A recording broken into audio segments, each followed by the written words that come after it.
Welcome, everybody. Hi, this is our first meeting back from winter break. I hope everybody had a great winter break, especially the kids. I know I did. All right, let's begin with the Pledge of Allegiance, so please rise. I pledge allegiance to the flag of the United States of America and to the republic for which it stands, one nation, under God, indivisible, with liberty and justice for all.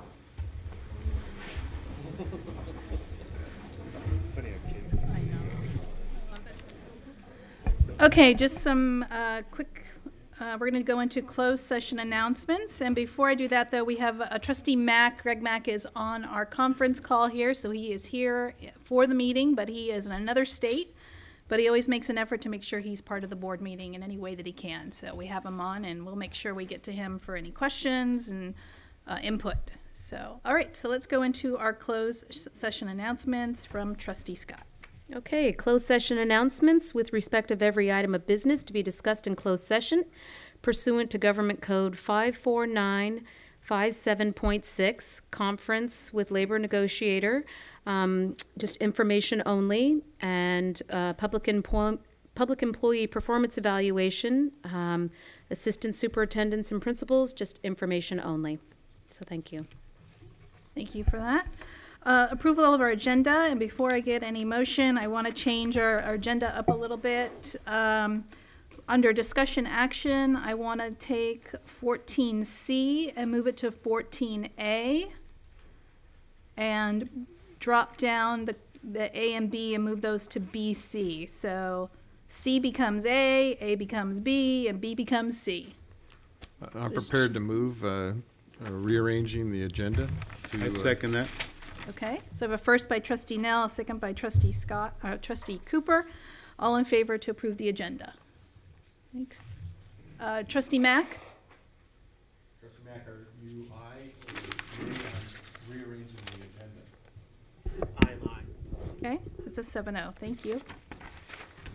All right, moving before we begin into the consent items, if anybody wants to make a public comment to the board on a non-agenda item or an item on the agenda, please fill out a blue card, which I've already got some up here for some agendized items. They are located out in the foyer. Fill it out, bring it up to Gladys, and then we'll help make sure you're able to speak before the board. You have 3 minutes to speak before the board, and we have a timer right over there in those red numbers, and that will keep track of your time. So I do not have anything for consent. So to speak towards, does anybody want to pull anything from the item? We do have 2 things at your table here. The minutes, there was a minor change on the minutes just in regards to closed session announcements. It had me listed, and it should have been Trustee Scott for closed session announcements from our last board meeting. And then this is the cover for item 15D. This is the ROP approval of the MOU, which we do every year. The cover was the last year's cover. So they've corrected that and provided us the correct board cover. But the MOU that was on file was the correct one. Everything else was correct. It was just the cover that was in error. So those are the 2 changes to consent. Does anybody want to pull anything? All right. I'd like to make a motion to accept tonight's consent agenda as amended with items A and D. item D. Yeah. Thank I'll you. second. Okay. Trustee Nell is a first, and Trustee Aguila is a second. All in favor to approve the consent agenda? And Trustee Mack? Yeah. Okay, 7-0. Thank you. All right. Best part of our meeting is Loma Verde is here. So you're up. And your principal, Chima, is going to present along with the kids. Good evening, Hi. everyone. I'm Teniat Chima, the principal at Loma Verde. It's always a great honor to come share all the great things that are happening at Loma Verde, but it's especially exciting when I get to bring the people that make it an amazing school. So we have some 3rd and 4th grade students here. We have Jaya, Sam, Ellie, Ruby, Ashwin, Ariana, and Naomi. And they're in a 3rd, 4th combo class, and we have their teacher, Mrs. McCormish, here. And what they will be sharing, when I did our site plan presentation, I talked about one of our goals was increasing our metacognition as measured by EduSnap. And so they're going to present a goal that helps us do, or they're going to present an action item that helps us achieve that goal. So just over the past 2 years, our EduSnap went from a 0% the first time. Our metacognition went from a 0%, which was flat, to an 8%. So that's an 8% increase over the 2 years. And 8% means that there's approximately 32 minutes of metacognitive activities happening in the classroom. And the tool that these students are going to present to you is called the Core Atlas, which works on grade level standards along with other maps that these students will share that helps them achieve their metacognition. Can we, sorry. I'm just going to get the PowerPoint up for you. Okay. And then I'm going to follow you guys up.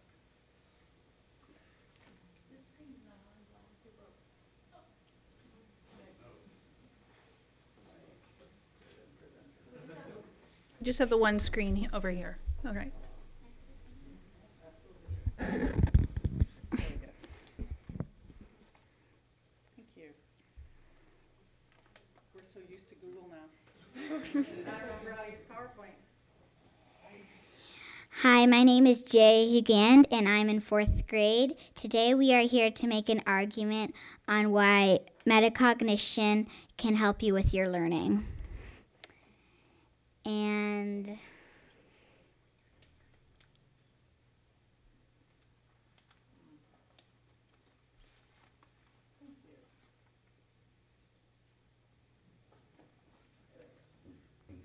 on the screen is one of the quests I did, and it's about place value shifts, and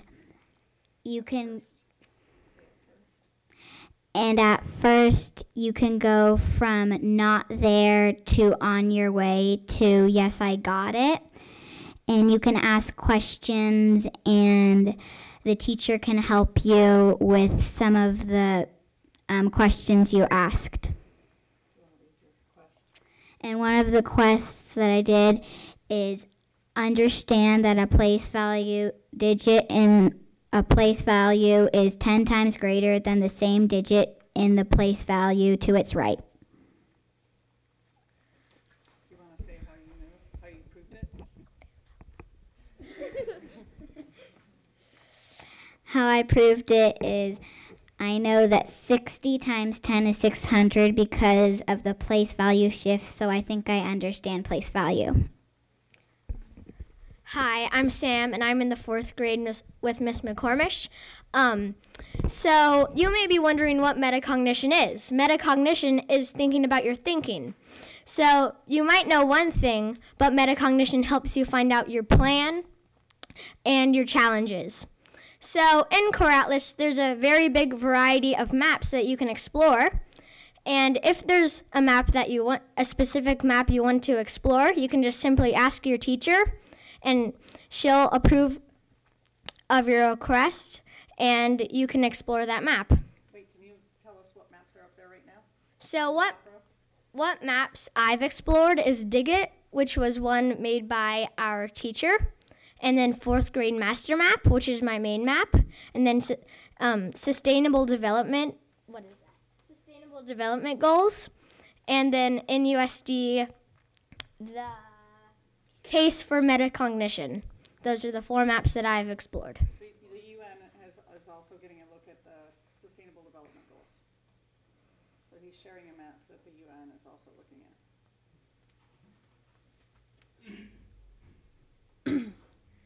Hi, my name is Ellie. I am also in 4th grade.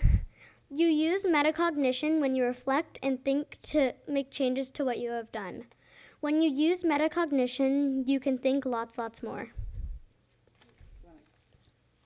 So what map is this? This is the map Digit, which our teacher made. When I first did this quest, I did not know anything about it, so I did not yet, and I asked questions and who I could ask to learn more. Read the quest from here. So the quests are all based on standards. So that's the standard she was addressing.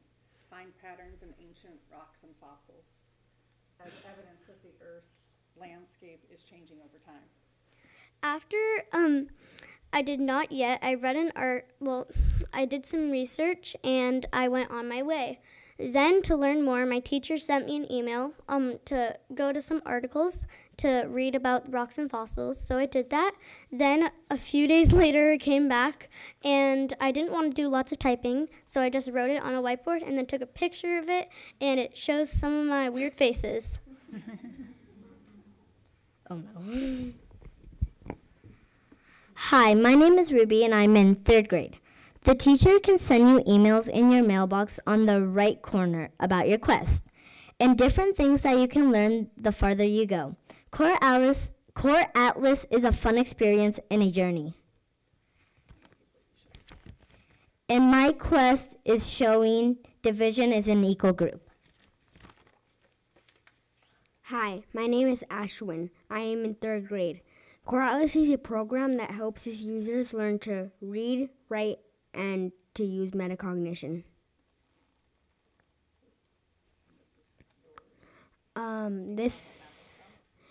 The map it's from is NUSD, the case for metacognition. In the chat, I wrote, my teacher taught me this. Metacognition means thinking about your thinking. Then I put, yes, I got it. My teacher responded with, can you add your answer with an example of a time when you used metacognition? So when I come back, I will write an example of when I used metacognition. We are all free to use Core Atlas. We can use Core Atlas when we have a challenge to overcome or to set goals. My quest is multiplication equals groups.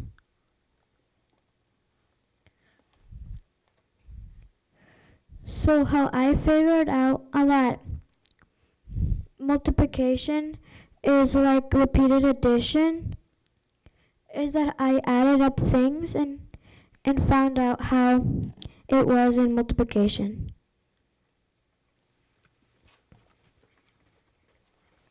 We can use a Core Atlas for homework and to show our parents what we are learning and how we are thinking. In school, we use this right after the bell rings. Since the Core Atlas is online, we can use it anytime when we want to learn more or review. Next year, we can even look back at what we learned this year.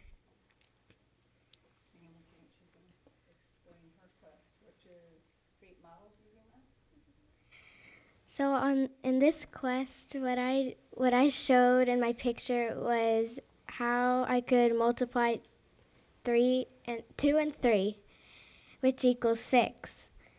And then to check my answer, I used a factor rainbow, and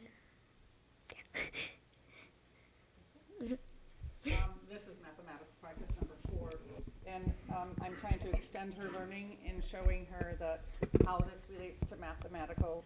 My last statement back to her was, this is a fantastic way to show models, and it's starting to this also attends to position, which is mathematical practice number 6. So then she can go from this into mathematical practice number 6, and then try to make some sort of a connection between those two mathematical practices.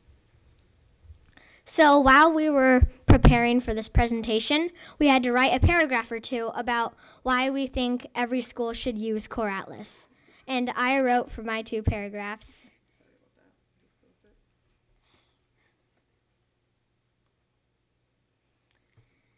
I think you should be able to use Core Atlas at school and at home, because if somebody thinks they know to be precise, but they don't really know what their plan is, that's when Core Atlas kicks in.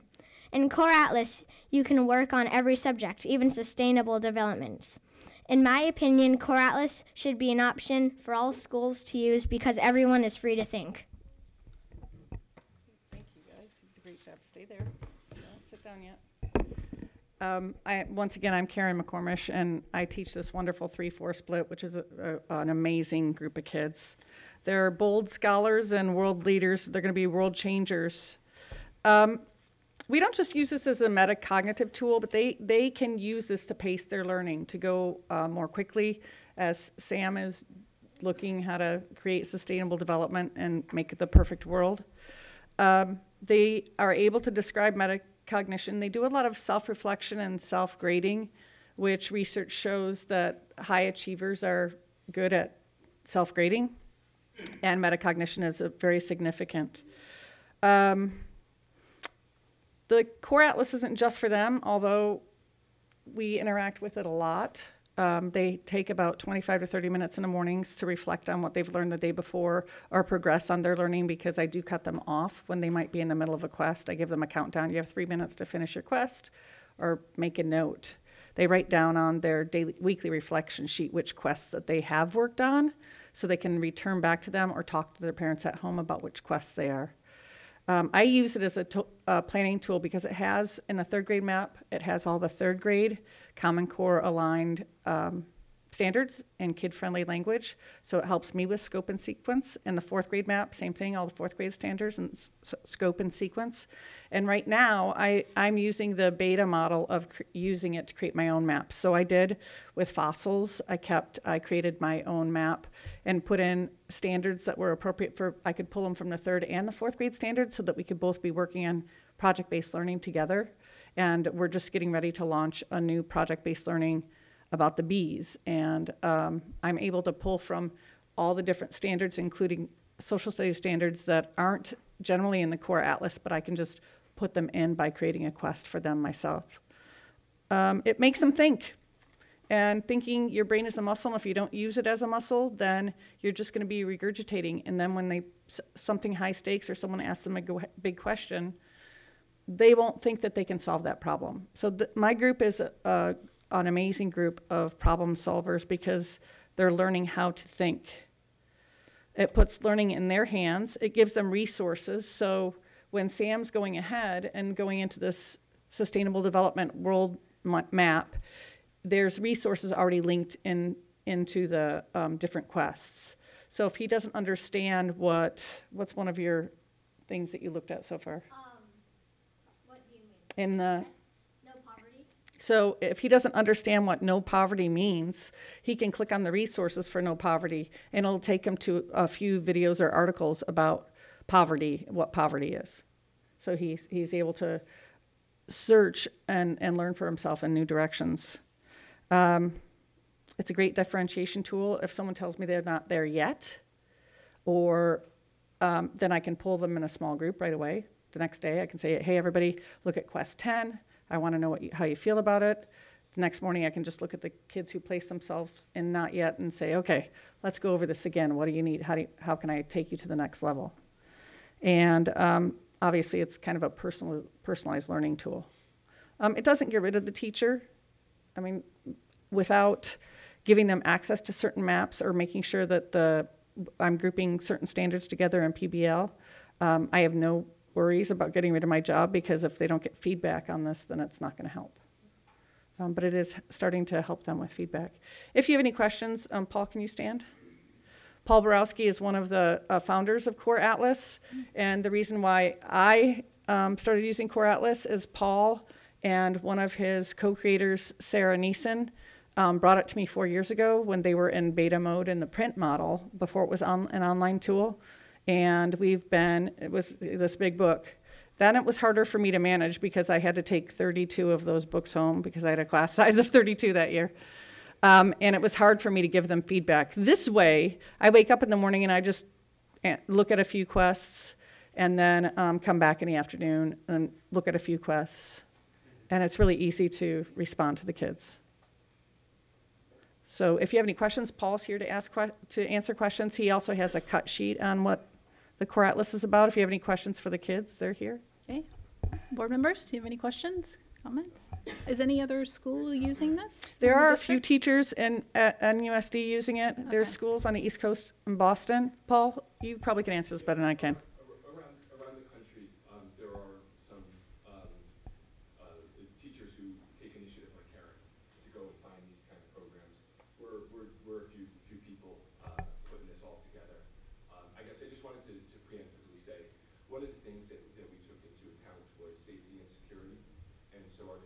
team is very diligent about keeping the core atlas. It's kind of like the core atlas. It's yours.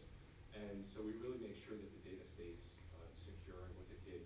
And really the core atlas is just a communication layer in between the teacher and the student that helps scaffold that communication using the best practices. There's a lot that I can say. We've been doing this for 4.5 years now. So. What's amazing is when I get the third graders, because I have third graders who've never seen this before, but when I get the third graders, when I was solely teaching fourth grade, and those third graders came up into fourth grade, they knew what the core atlas was. And when I said, you learned this last year, they could access their learning from the prior year and say, oh yeah, now I remember. Because I don't know if anybody in education can swear that when you say, you've learned this last year, they'll look at you and say, I don't think I did. Until you've really jarred their memory a little bit. But this way they're proud of it. And I also saw it because of my PLC is portfolio defense and understanding the performance assessments. I see this as a great tool for our fifth graders to defend their learning as portfolio defense. Great. Well, nice, really nice job. And the students you guys did a great job speaking into the microphone clearly and not nervous at all. That was perfect. And this is a great program and you seem to really enjoy it and you're learning quite a bit from it. So I appreciate you presenting. We'd like to get a photo if you guys can come up to the front right here.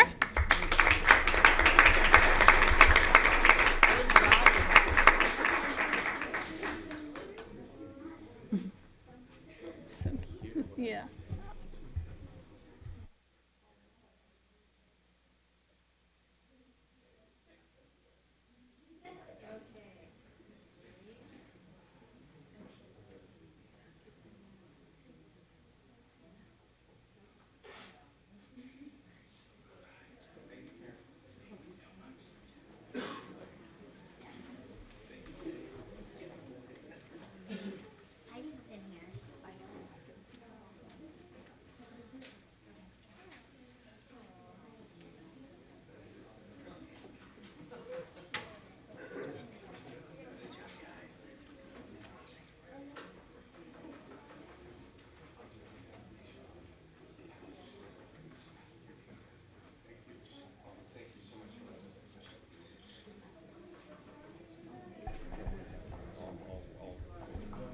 Okay, let's continue on in our agenda. We have announcements from our student board members and trustees and superintendent. So let's start with Novato High. You want to make your announcements? I'm sorry, can you say your name, your first name? Saad Carey. Okay. Yeah, make sure the microphone's on. Okay. So what's happening at Novato High? Coming back from break, sophomores are now starting their sophomore speeches, which is they choose a topic through various prompts. They go through the process of outlining and creating drafts for this speech, and at the end of February and the beginning of March, they will start speaking for 3 to 5 minutes, trying to persuade their audience, which is all the other sophomores, about the topic. So that's going on right now. There are the baseball communities kind of having issues with their baseball field, as you probably already know. Tomorrow, we're going to Sacramento, so that's going to be fun. That's about it. Yeah. All right, so right now we're having our 3-point challenge at Submarine. So this is to raise money for the American Cancer Society in honor of Mr. Pitty. And what the 3-point challenge is that the varsity basketball team and our school's Interact Club are kind of going together, and we're trying to raise money for every 3-pointer that the team makes. Money will be donated. So you go on the website, they have it on their Instagram page, and for every 3-pointer that they make, you have like a set amount that they would get donated, or you can make a one-time donation. And so far, we've raised the second highest in our nation. So we're doing pretty good on that. All right, thank you. Good for you guys. This third quarter began after winter break for Marin Oaks. We have 7 December graduates, and at Nova they have 10 December graduates. This new quarter, Marin Oaks is starting a Kindest club. So basically what this club is doing is to organize and act for kindness around our school's community and Novato community. Some of the things the group plans to do is decorate kindness rocks, and they'll like put it all around Novato, so to remind people that they're like positive thoughts, tell them that they're great, all these positive vibes that they can spread on these rocks. And they will also pack brown lunches and deliver them to the homeless, which is to me kind of exciting and fun that they're doing this. And for this month, we are focusing on a character trait, integrity. Students who display integrity in the classroom and to moral and ethical principles to display soundness and moral character and honesty. So this month, for this character, basically what we do is those who are on this list who have accomplished this character for this month, they get to eat at school. The school will like bring us this amazing lunch, which is completely fun. And we get to self-reflect from our teachers. They grade us with these characters. And that's it. Thanks, you guys. And I think Novato High plays San Marin. Is that correct? I think it's Friday is basketball. And I think soccer, they play against each other. So if you want to go see the crosstown rivals, go at it. This is the week for, I think, soccer and basketball. So, okay, Trustee Millerick. No comments for this evening. Okay, Trustee Cooper. This past week I was able to went to the Golden Bell Committee. We not only are we planning for the celebration for teachers, classified employees, Teacher of the Year, Trustee of the Year, and Educator of the Year, but this year we'll be recognizing programs for the county-wide. And Novato's been allocated 4, so it would be great if we could get 4 programs from wherever. So I think those forms are coming out in early February. Okay. And then same day I went to the Citizens Oversight Committee. They're preparing their annual report, and it was good to see various kinds of the furniture.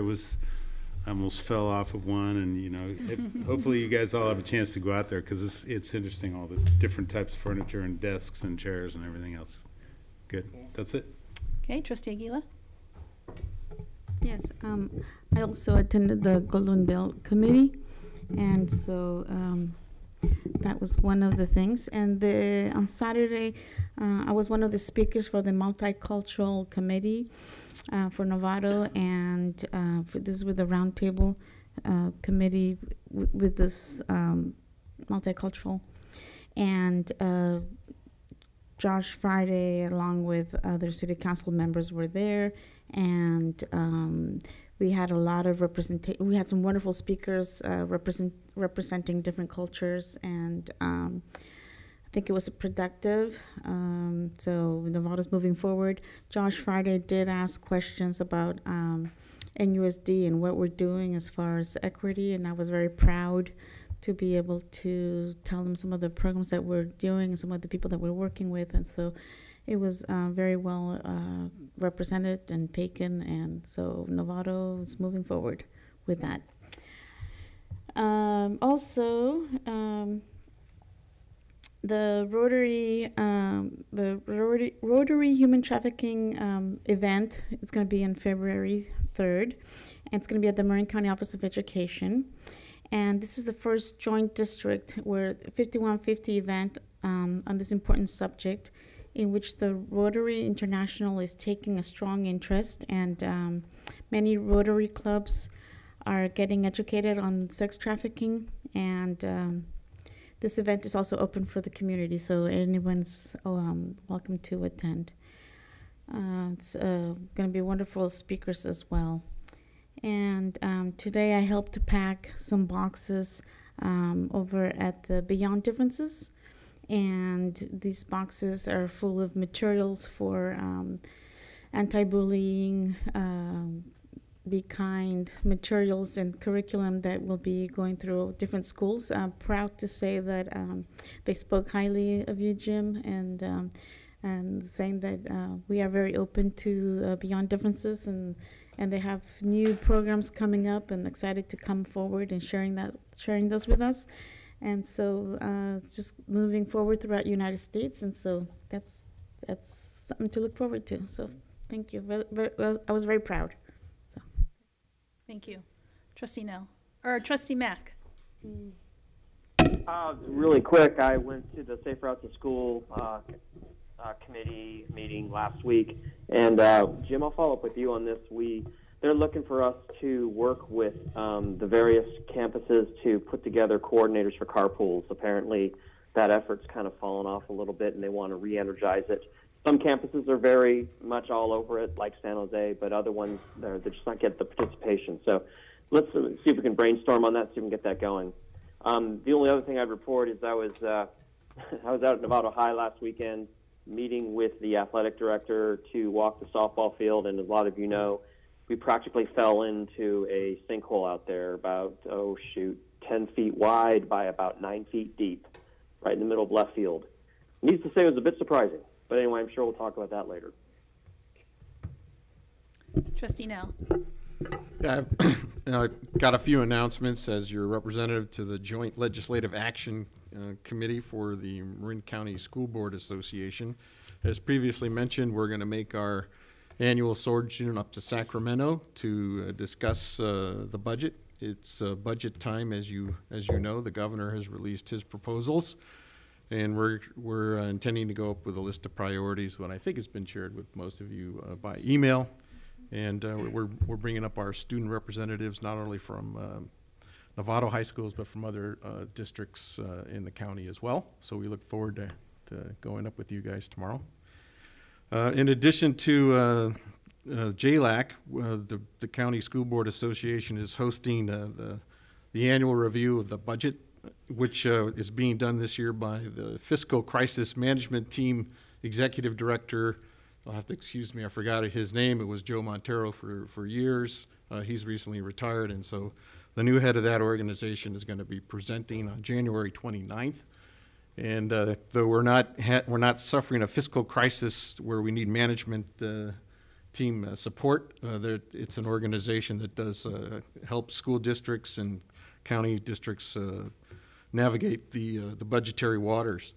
And on that same night, in addition to that presentation, we're going to be hosting a pension workshop amongst trustees and superintendents. And we have Joe Nation, who's a former assembly member, who will be the keynote speaker.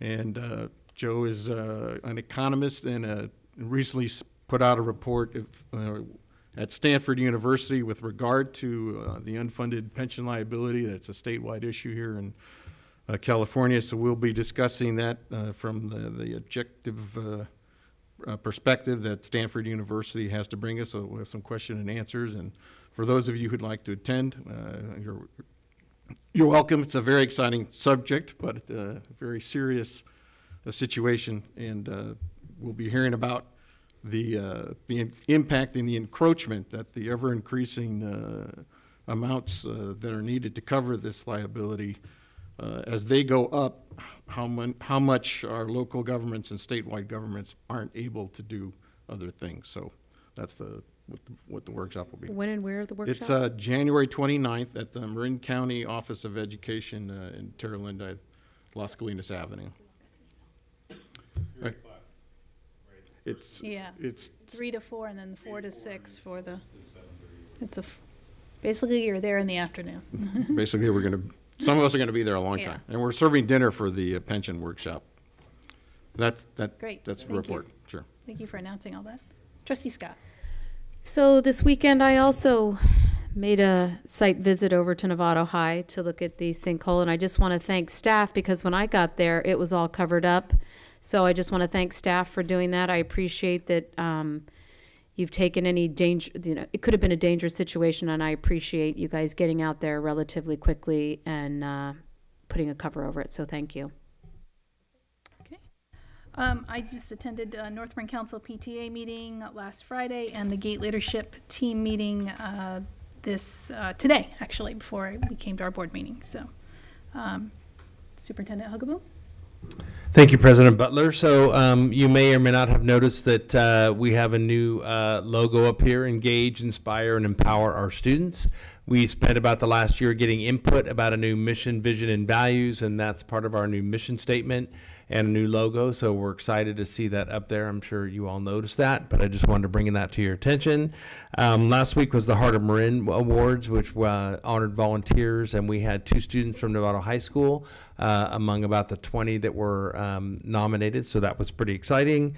In next week, we'll start the Youth Truth Survey, so we will be hiring an organization, a nonprofit called Youth Truth, to survey our students, our parents, staff, and get some feedback about how we're doing things in the district. So we're excited to get that feedback.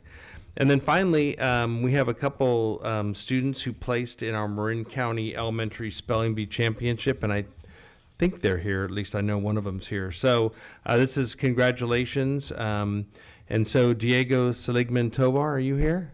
Yeah. Come on up and give him a round of applause.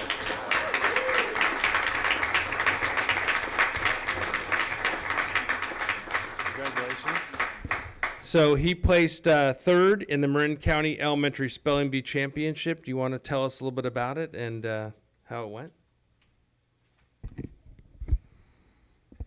Well, I didn't know I was going to say a speech or something, but okay. What word got you? What was the word? Apparatchik. Thought it was some weird old word from like... A long time ago. Didn't have a clue. How many students were there? Well, a lot. So I could tell it was going to be hard. Had you participated in that before? No, I've never gotten that far. Last year I messed up in the school thing. But this year I worked really hard, and so I got pretty far. Awesome. Good job. Congratulations.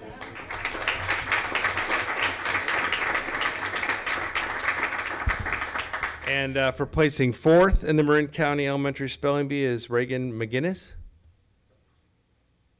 And I don't think they're here.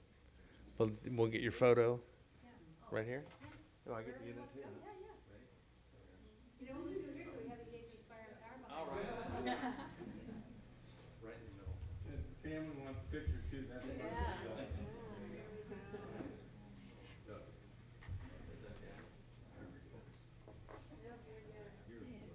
Feels like I'm photo bombing every photo.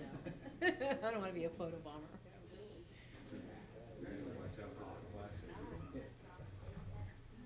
There you go. Thank you, Ms. Butler. All right. We have no non-agenda public comments, so let's continue on to our staff report.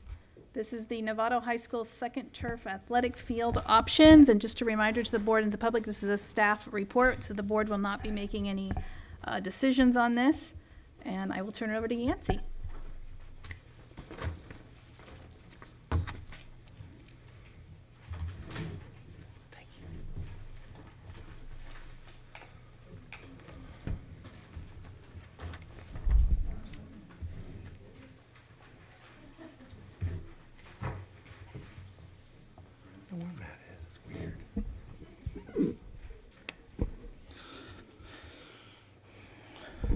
All right, thank you. I'm just glad I don't have to spell any words. So if you ask, I probably will not take 3rd place. So we can not do that. So thank you, trustees. And at the November meeting of the Board of Trustees, the board asked staff to bring back additional options of Novato High School turf field options, as well as an update on how staff was going to help make that field playable and safe for the early February start of the season. So we'll be doing a quick update on the maintenance, which is kind of the short-term plan around that. And then we'll go into 5 options that we've worked through that kind of look at more long-term options for some of the needs of the Novato High School PE and athletics programs. So the first one, we're looking at field maintenance. We've hired an outside firm working with the boosters and the sports program over there to do infield top dressing, aerating, and overseeding, as well as updating the sprinkler, doing a sprinkler head conversion of 4 to 8 in the infield, leveling the outfield, including some gopher hole leveling, as well as increasing overall gopher control. That's on the campus as a whole. We've also purchased earlier in the year a new booster pump. Where it is located on the property, it requires a booster pump to increase water pressure to get that field watered. We've also purchased a new large mower that was included in the fund balance designations at the end of 2016-17. That's important to note because we have 2 crews that are going throughout the district, and we used to have 1 large mower, so they had to share that, which meant if there was a lot of rain or the mower by any chance was in need of some repairs, then we were really without a mower at some of the facilities, especially on our large campuses. We've also, they're scraping the warning track and the sidelines. They're doing weed removal and control around the field, as well as doing some needed fence maintenance on the third base side at the field. So some of this has been completed, like the purchase of the new mower and the booster pump. Some of it is in the middle, like the infield top dressing and really the first 3 items around that list. So working towards that early February start of season, making sure we've got a safe and playable field as we move forward in the short term. There's our field. So in terms of options, the board asked us to come back with some potential options. We took input from the feedback from some of the site and some of the user groups. And then we worked with Carducci and Associates, our landscape architect, to put together some different field options. And then we worked with our construction management group, Greystone West, in order to come up with a cost estimate for those. I think it's important to note that this, while it's a fairly detailed cost estimate, and the options that are up there they've done a good bit of work on there. This is not a final plan and a final budget by any means. There would need to be some significant additional work, but these are, in terms of looking at tenets of what we might do, they are a very good estimate or approximation of what we would do. So I'll go through each of the options, including the cost, as well as noting a couple things about the first, about some of the options. The first option is the second turf field brought to the board in November. The estimated schematic design cost of that is a little under $2.7 million, $2.688 million. And that includes a field that is for use for soccer and lacrosse, both boys and girls, as a competition field, and as well as it could be used for practice for most of the other sports, including football. It also included a temporary or movable backboard and mound so that practices could be had for baseball and softball, but not a competition field for those sports. The second option is what is known as the super combo field.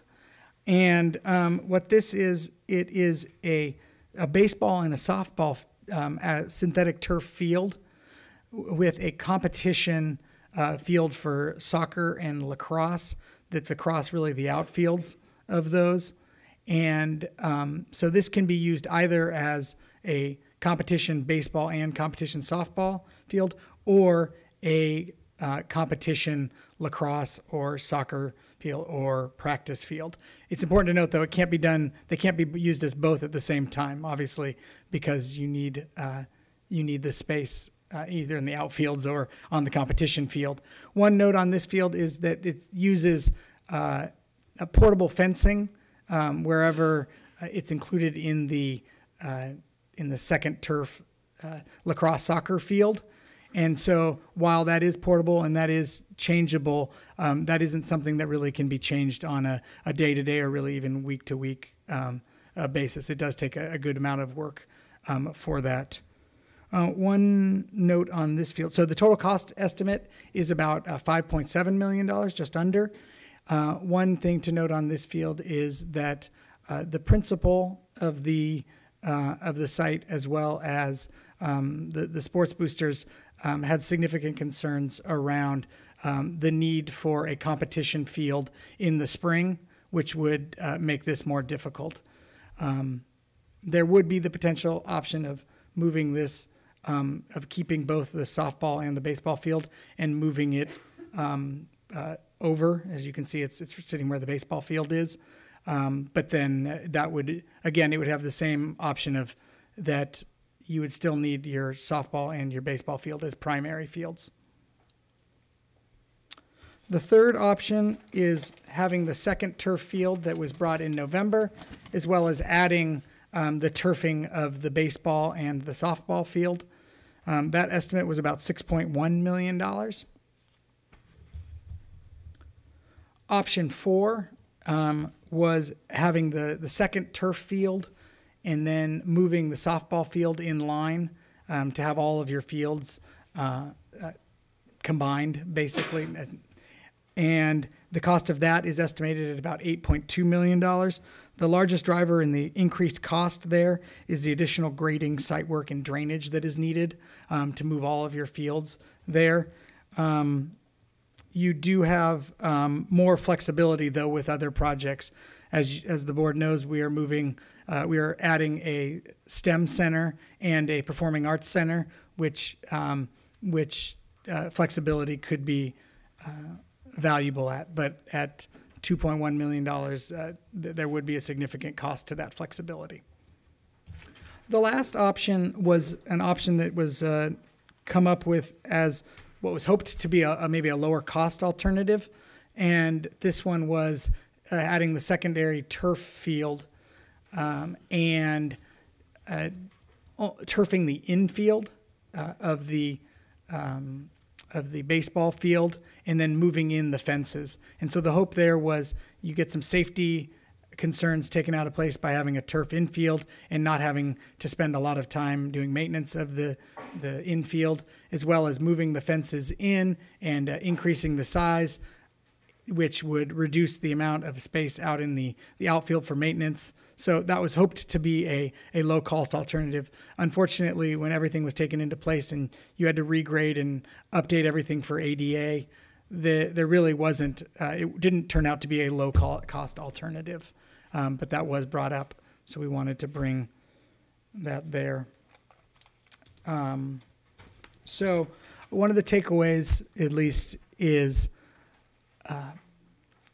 the timing for the field work that's being done is such that we can't complete a project by the winter sports season of 2018-19 due to timing at this point. So the recommendation of staff will be to move up the returfing of the stadium fields at both sites, which were actually scheduled for the summer of 2019. And so we're still moving forward with those projects as we continue to work on the turf projects. Another takeaway of mine was that all of the viable options that were come up with included adding that second turf field. So the site really does believe that is a very high priority, and it continues to be. So with that, I'm happy to open it up to questions from the board. Trustee Miller?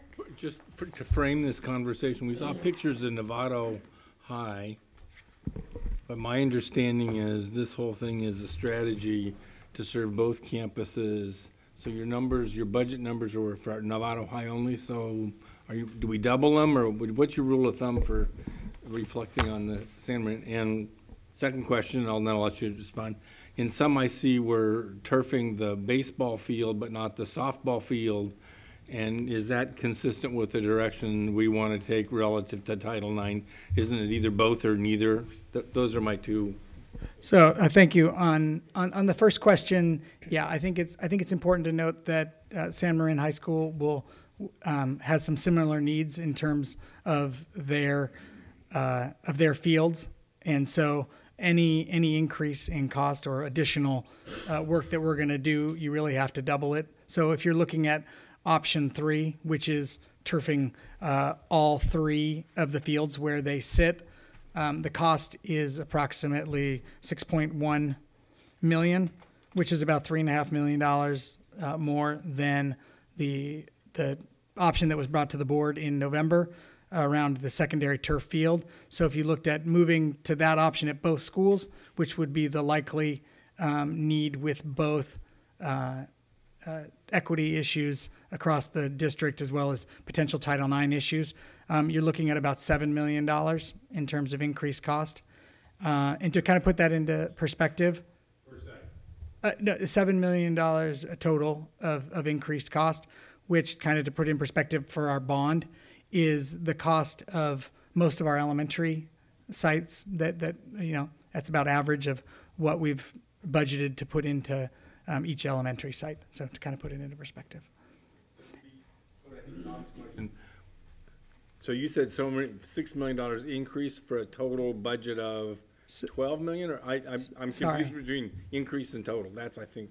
So the total, if you assume a similar cost, which I think is relatively safe to assume across the 2 sites, that would be $6 million each site, $12 million in total cost, or an increase in cost over the second turf option that was brought at the November meeting of $7 million across the district. Thank you for the clarification. And then the second point, we do have concerns around potentially a Title IX, but this last field option actually kept a regular turf outfield, and it only was turfing the infield for safety, and the softball field has a clay infield, so that may or may not tip the scales on that.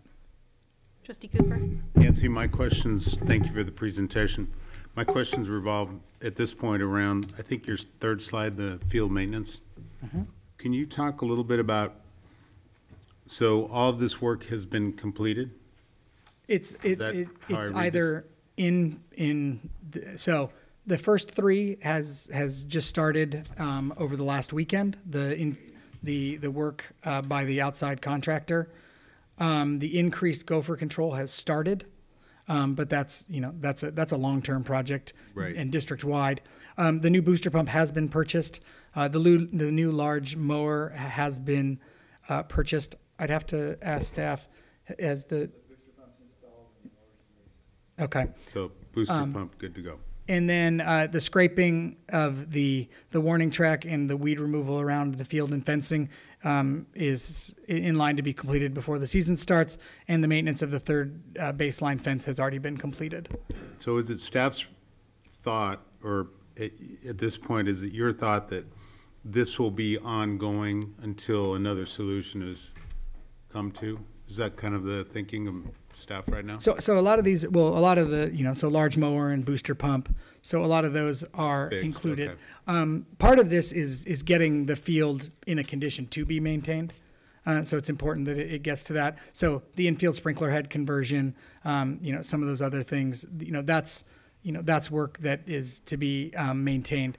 The top dressing, and those are things that are done a couple times a year, and to be maintained. But one more question. Yeah. Is it staff's, have you talked to staff and you've gotten feedback to kind of get to this point, I would think? Yes, we've. Are they satisfied in the I think key there's people involved, are they satisfied that this will bring the field, whatever you were suggesting here, bring the field up to at least playable, safe? Because we've heard it's not safe. And so we have gotten input, and so I think the plan has been accepted. But I think with everything, the proof is in the pudding to get it completed and have it be ready for February. 6. But yeah, we did consult with them when we did the work, especially around the infield and some of the outfield. We've contracted with somebody who does a lot of work elsewhere in Marin on this very field specific. So I thank some of the baseball parents who really helped in that in working with them. So yeah, we did that definitely in tandem with the site and some of the parents. So I was very happy and thankful that Madam President, that group. One more. Yeah. One more. Thank you very much. And is it your belief and hope that the district will carry on the maintenance on an ongoing basis to maintain those fields, this field in particular, so that it's safe and yes, moving forward, the district will maintain a safe and playable field for the baseball and softball fields. Okay, thank you. Good questions, Trustee Cooper. Thank you. Trustee Scott. So around the gopher, help me with this. And Nancy, I just first want to say thank you for doing all of the work and the outreach that you've been doing. I appreciate you reaching out to the community and attending the sports boosters and getting their input. I'm concerned about the gopher issue because I know that on other sites several years ago, we spent a lot of money at a middle school redoing the field only to have a few years later the gophers rip that thing to shreds. Is your proposal that are coming in here is like if we were to do option 5 where that outfield is still going to be grass and not synthetic, what are we doing to eliminate that gopher? I just have issues with putting money forth at a problem only to readdress this problem in a few years and then in a few years and a few years. I'm of the opinion, and I can only speak for myself, that I'd rather take care of that gopher problem out of the gate so that we never have to deal with the gopher problem again. And maybe that isn't a solvable issue, but I recall, I'm not sure if it was Dave Ash or not, but I recall somebody saying about some sort of mesh grate underneath it to keep them from preventing, some sort of mesh where, I don't know. Can you talk about that, or can someone talk about that? And have we calculated that into these figures? Sorry, one of the first things I should have noted was that actually I've got a great team here with me who does all the heavy lifting. And so when the tough questions come, so we from the maintenance and landscaping department, we've got Mark Silva and Kyle Manford. And from our facilities team, we've got our executive director, Mike Woolard. And from Greystone West, we've got Todd Lee. And so I'd like to bring up, at least Todd, if you can note the question on the gopher mesh. And yeah, it's a stainless steel gopher mesh. Can you come to the mic? Yeah, come to the mic.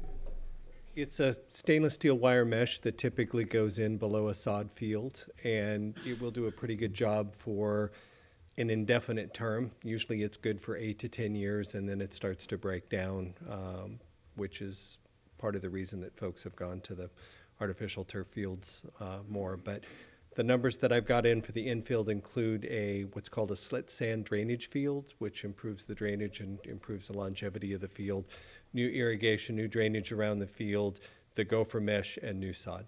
Okay, so the gopher mesh is there. Okay, Correct. thank you. In the info, not the outfield? The outfield. Not the outfield? No, that is the outfield. I'm sorry, in the grass area. Okay. Yeah. Okay. All right, thank you.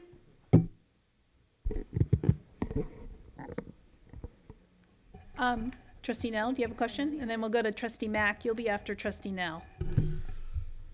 Okay, so just for purposes of getting some information, this field maintenance list is the short-term solution to get the field up to playing capability for this year. yes. Do you have a dollar amount associated with that wire mesh that we just heard about and drainage and so forth? What sort of investment is this? And then what sort of ongoing operating investment would we need to continue to maintain the fields at both high schools, both softball and hardball? What are the ongoing costs to maintain these at a level? And then I'll just take it one step further. Could you, and then say, like, what has been our field maintenance budget the last couple of years, say 10 years ago, when we were maintaining our grass fields at a regular, ongoing, safe basis, and this was less of an issue every year. I mean, I'm trying to get at the operating costs of grass fields versus putting in artificial turf fields and eliminating the operating aspect of it. So do we have any cost analysis? So I'd have to bring back a cost analysis. We've got total cost in our programs, but that includes, all landscaping, all water. We have to break down really the water and our staff's time around that work. But we could absolutely bring back those costs at a future meeting. Does this list include the girls softball field? That list is not including the softball field, and it doesn't also include the San Marin. But the maintenance staff has been starting to work with both of those folks as well.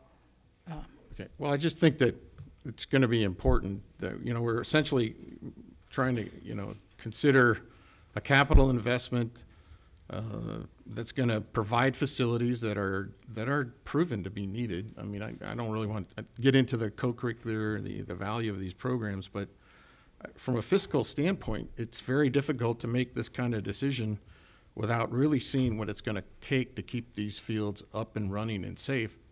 And I'll just, for the board to just consider the reality of where these fields are now and how they've been over the last decade, and what it takes to keep grass fields up and running that are under constant use. And so I guess what I'm getting at is I think while we have an opportunity to make an investment in an option presented here that, I don't know if it's option 2 or 3, but essentially it just turfs the fields we have, which we know are under high demand, and it eliminates the operational costs. I understand they're expensive from a capital perspective, but I think we really need to be honest about the long range, the 10-year costs of maintaining grass fields in the district, and we really need those numbers so that the board can see. And I'll speculate that the reason that 90-some-odd% of most public agencies, parks, and schools have gone with artificial turf fields is because they're more efficient to operate and run. And I don't know why we would think that would be any different for us. And considering the challenges we have with our general funds, salaries, pension liabilities, investments in PBL, not to mention continuing to invest in Common Core and teacher shortages and things along those lines, those general operating funds are very, very precious to us. I just think that we should be seriously considering just a permanent solution here and make the investment while we have the funds. Okay, Trustee Mack, do you have any questions? You must. Trustee Mack? He's asleep. Oh, I'm sorry, I was on mute. Sorry. Okay, do you have any Anyway, questions? yes, I do, of course. Yes. On this topic. I know. First off, completely agree with you, Trustee Nell.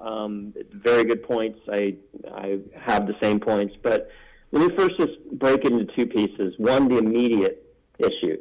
One quick question, this booster pump, I was under the impression it was already installed. It's not installed yet? It is installed. Okay. The question then I have is there's a fundamental issue with the way that thing works.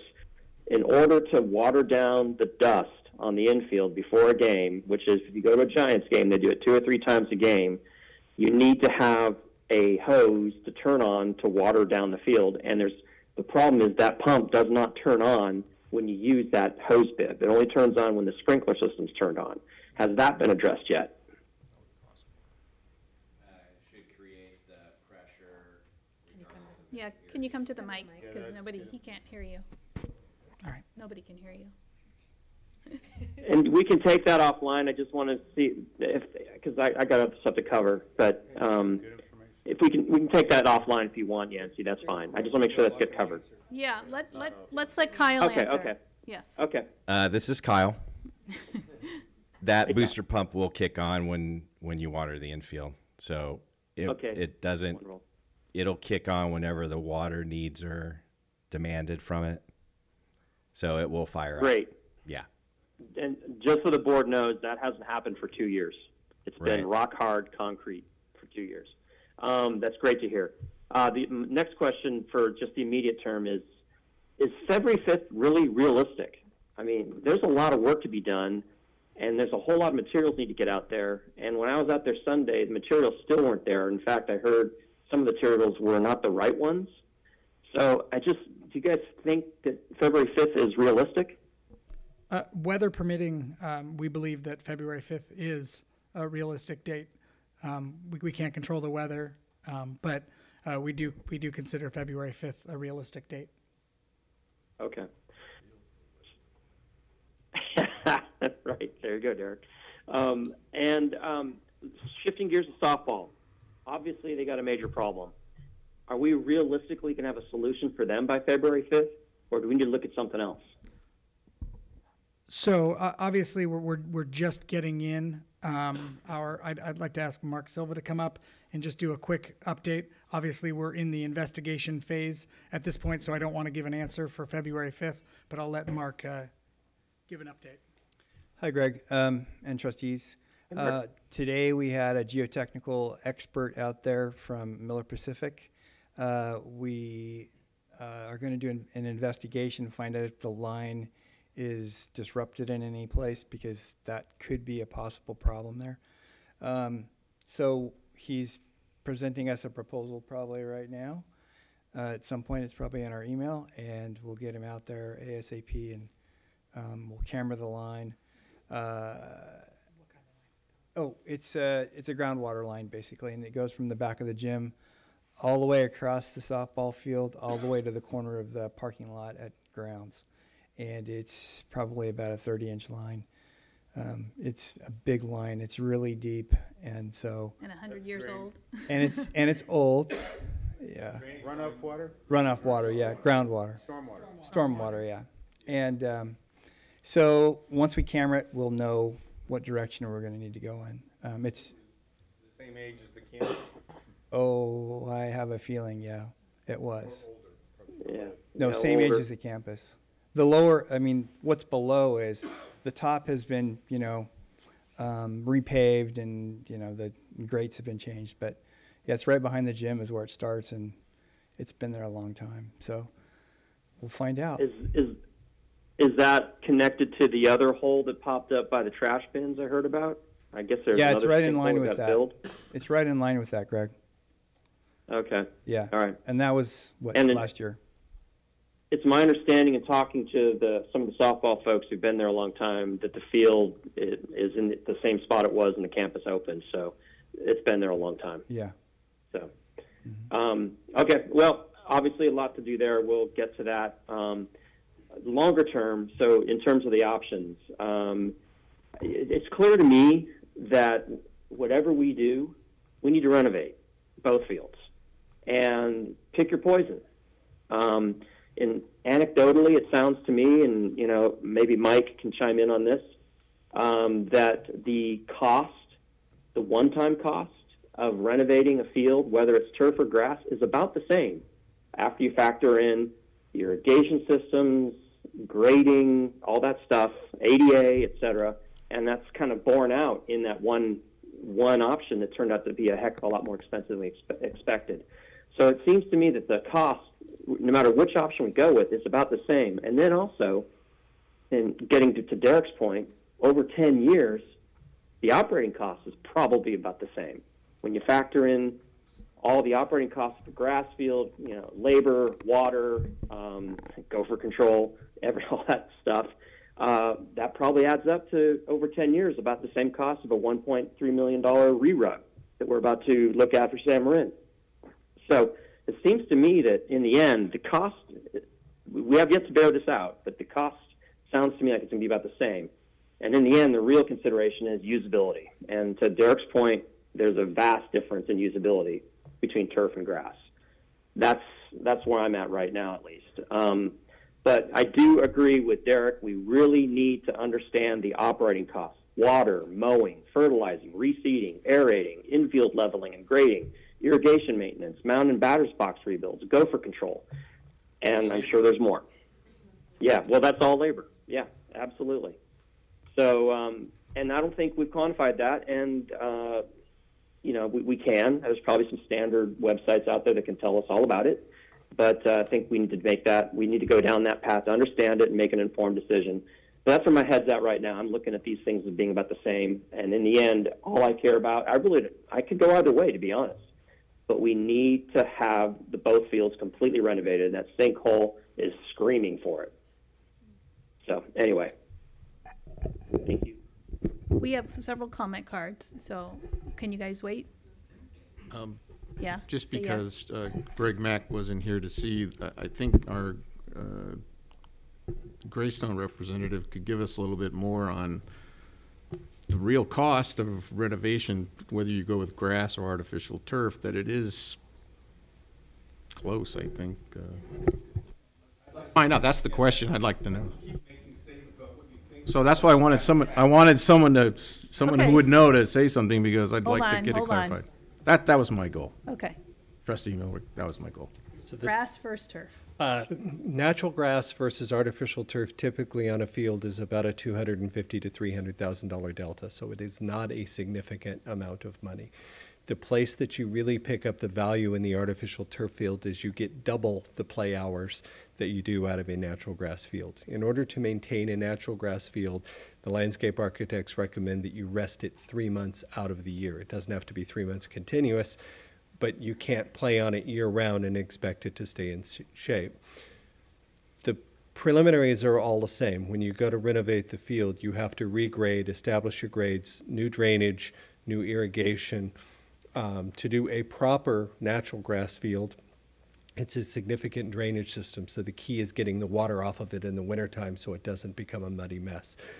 Other things, we mentioned the gopher mesh, and other things run the cost of it up. You can do a sod field for $4 a foot. To do it properly is more like $6 a foot. The artificial turf runs about $7.50 by the time you do the shock pad and the turf. That's just the surfacing. So it gives you an idea of kind of how the costs comes up. When you figure play hours, the artificial turf surpasses the natural grass easily. Okay. Great. Thank you so much. All right, so I'm going to move to our comment cards, and then I'll come back to you, Trustee Miller, if you're okay with that. All right. So let's see. We'll start with Lainey. And can you pronounce your last name when you come up, please? And then we'll go to Matt Elkins, and then Christopher Gilkerson and Kevin Bartram. And those are our speakers for this evening. Good evening. My name's Eleni Kitsaros. I'm going to kind of hone in a few things that we've already said just because I've got it all written together, but I'm a lifetime resident of Novato. I'm a teacher at St. Marin. I'm a former Novato High student and the current varsity softball coach. I can honestly say our field at Novato High School has barely been touched since 2001, back when I played there. I believe the last safety feature put in place was the plastic fence guards around that nice pretty yellow lining we've got. As you've heard in more recent events, a terrifying sinkhole has made itself present in our left field. I just sent out some packets with photos, but I must say I have never seen such a hole in my life. It exposed tunnels that led 8 to 10 feet into the ground on 2 sides and was definitely big enough to hold 5 full-sized humans. That kind of gives you an idea. The sinkhole is just the icing on the cake, though. Our field presents many other safety issues, such as an uneven outfield riddled with gopher holes and moldy goose poop. Drainage in the right field is non-existent, and every time it rains, we're left with a small marsh. This not only promotes injury, but also the infestation of bugs and mosquitoes as the seasons change. Our safety tracks are overgrown and not visible to our players, even after the fact of having athletes suffer concussions from hitting the fence at times before. Our infield is coarse and does not provide traction for players, resulting in sprains or breaks when sliding into bases, and much difficulty for both our pitchers and our batters. I fully understand the equity of our fields is somewhat of a challenge due to the different funding from boosters and family donations, but that does not mean that just because we don't have an outside cash flow into our program that we should not provide a safe environment for our athletes and our guests when they play at Novato High School's field. Aside from safety, our field is not ADA accessible, and our overall facilities are somewhat of an embarrassment to anyone who sees them. I would like to make a plea for your support in allocating funds towards the restoration of NHS softball field. We need to not only rejuvenate it, but also come up with a plan to continue to do so as to provide a proper field for years to come. Please consider the heart and passion that goes into these athletic programs, not only by parents and coaches, but by the young student athletes who dedicate their time at these facilities. It is our responsibility as a district to support and promote their healthy after-school activities, and the overall condition of this field does not express that support. So as we've already said, February 5th is the starting date. I know that we're up in the air based on this sinkhole, which, yeah, sure, that's a great problem that needs to be faced immediately. But I think we've held up as long as we can with the condition of our field, and it's really gotten to a point where I don't think it's safe for my girls to be out there even practicing. So, thank you. Thank you. Yep. Would you mind sending your PowerPoint to Gladys electronically? Sure. Okay. I will do that. Great. Matt Elkins.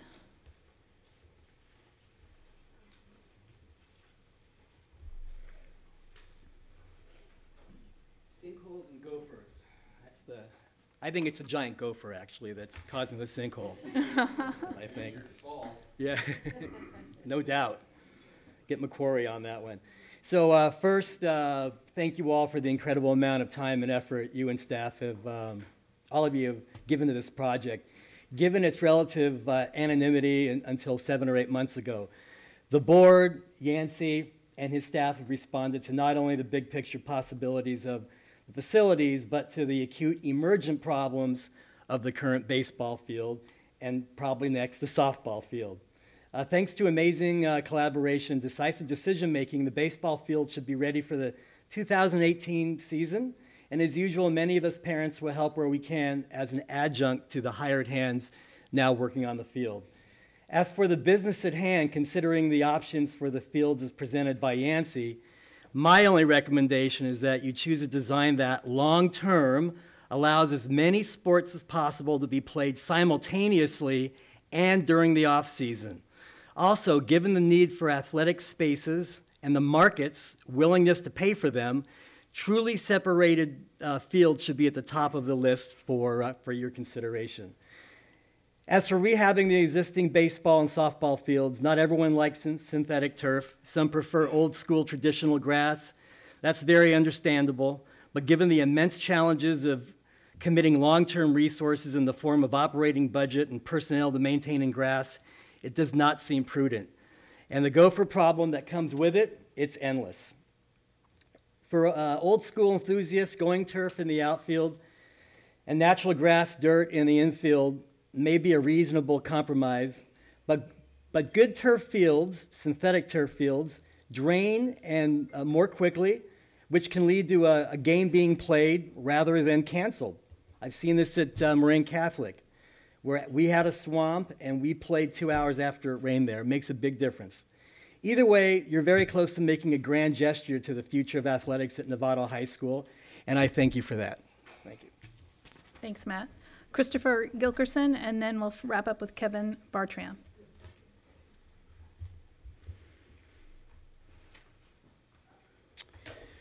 So Christopher Gilkerson, I'm on the executive board of Sports Boosters. I also want to thank Yancey and his staff. Really appreciate the heroic efforts on the short term. I'm going to reiterate, emphasize a couple of the points that a few of the trustees have already made and that Matt made as well. Sports Boosters is really in favor of option 3 for many of the reasons we've talked about, or some offshoot of option 3. Option 1 just really doesn't address any of the softball, baseball issues, and it would put us right back where we were 3 months ago when we started thinking seriously about the long term. Option 2, the combo field, just does not increase capacity for playing space, so that's really out of the question. So for the long term, this is a moment in time to seize for our student athletes. Option 3 will address the safety concerns long term. The maintenance issues that we're going to struggle with every year, despite the efforts to get ready for 2018, at least for baseball. Softball, unfortunately, is going to be a different story this year, hopefully with a happy ending. But just also performance, to let our student athletes be the best they can be, and to allow them to compete. And we want Novato High School, our high schools in Novato, both of them, to be able to compete for the region. I mean, parents of 8th graders are considering what schools to send their kids to, and they look at facilities. They look at all of the facilities. And the other reason is just return on investment. Not only will we save money on maintenance long term, but there is a rental income component here. If we can have 3 different fields, really 4, under option 3 available year-round for rental, I think that ought to factor into the long-term equation. So again, this is the moment in time to make a big, bold decision to upgrade the high school facilities for the 21st century, and it would be consistent with your new logo, engage, inspire, and empower on the athletic fields. Thank you. Thank you. Kevin Bartram? Hello, everyone. Thanks again for having us and for spending time on this issue. This is very important to many of us, and I think once something eventually happens, I think you'll see how important it is to many. I think a lot of people will appear that will be aided by this greatly if we're able to do something. I do want to just reinforce the need for some significant work to be done at the fields, and I want to thank Yancey and staff for really jumping on this, and I think it bodes well for the kind of teamwork that I would envision that would occur in tackling this issue long-term and engaging the community, working with parents. You know, we found a relatively inexpensive solution for a short-term the short-term fix here. And I think those are the kinds of resources, too, that we can bring to bear with this. As you're considering all of this, I want to remind you that the community is ready to engage on this, that we do have some solutions, some ideas for enhancing, contributing to what you're doing so that when we see the costs and realizing costs can go up and down, though generally up, we, I think, are in a position to be able to provide some support and some strategies for reducing that cost out of pocket, and are prepared to fully engage, roll our sleeves up, and get involved. So we really thank you for considering it, and again, thanks to the staff for jumping on it, and hopefully 2018 season, the field they can get by with it this year and keep getting it better and hopefully get it replaced eventually here. So thank you again. Great.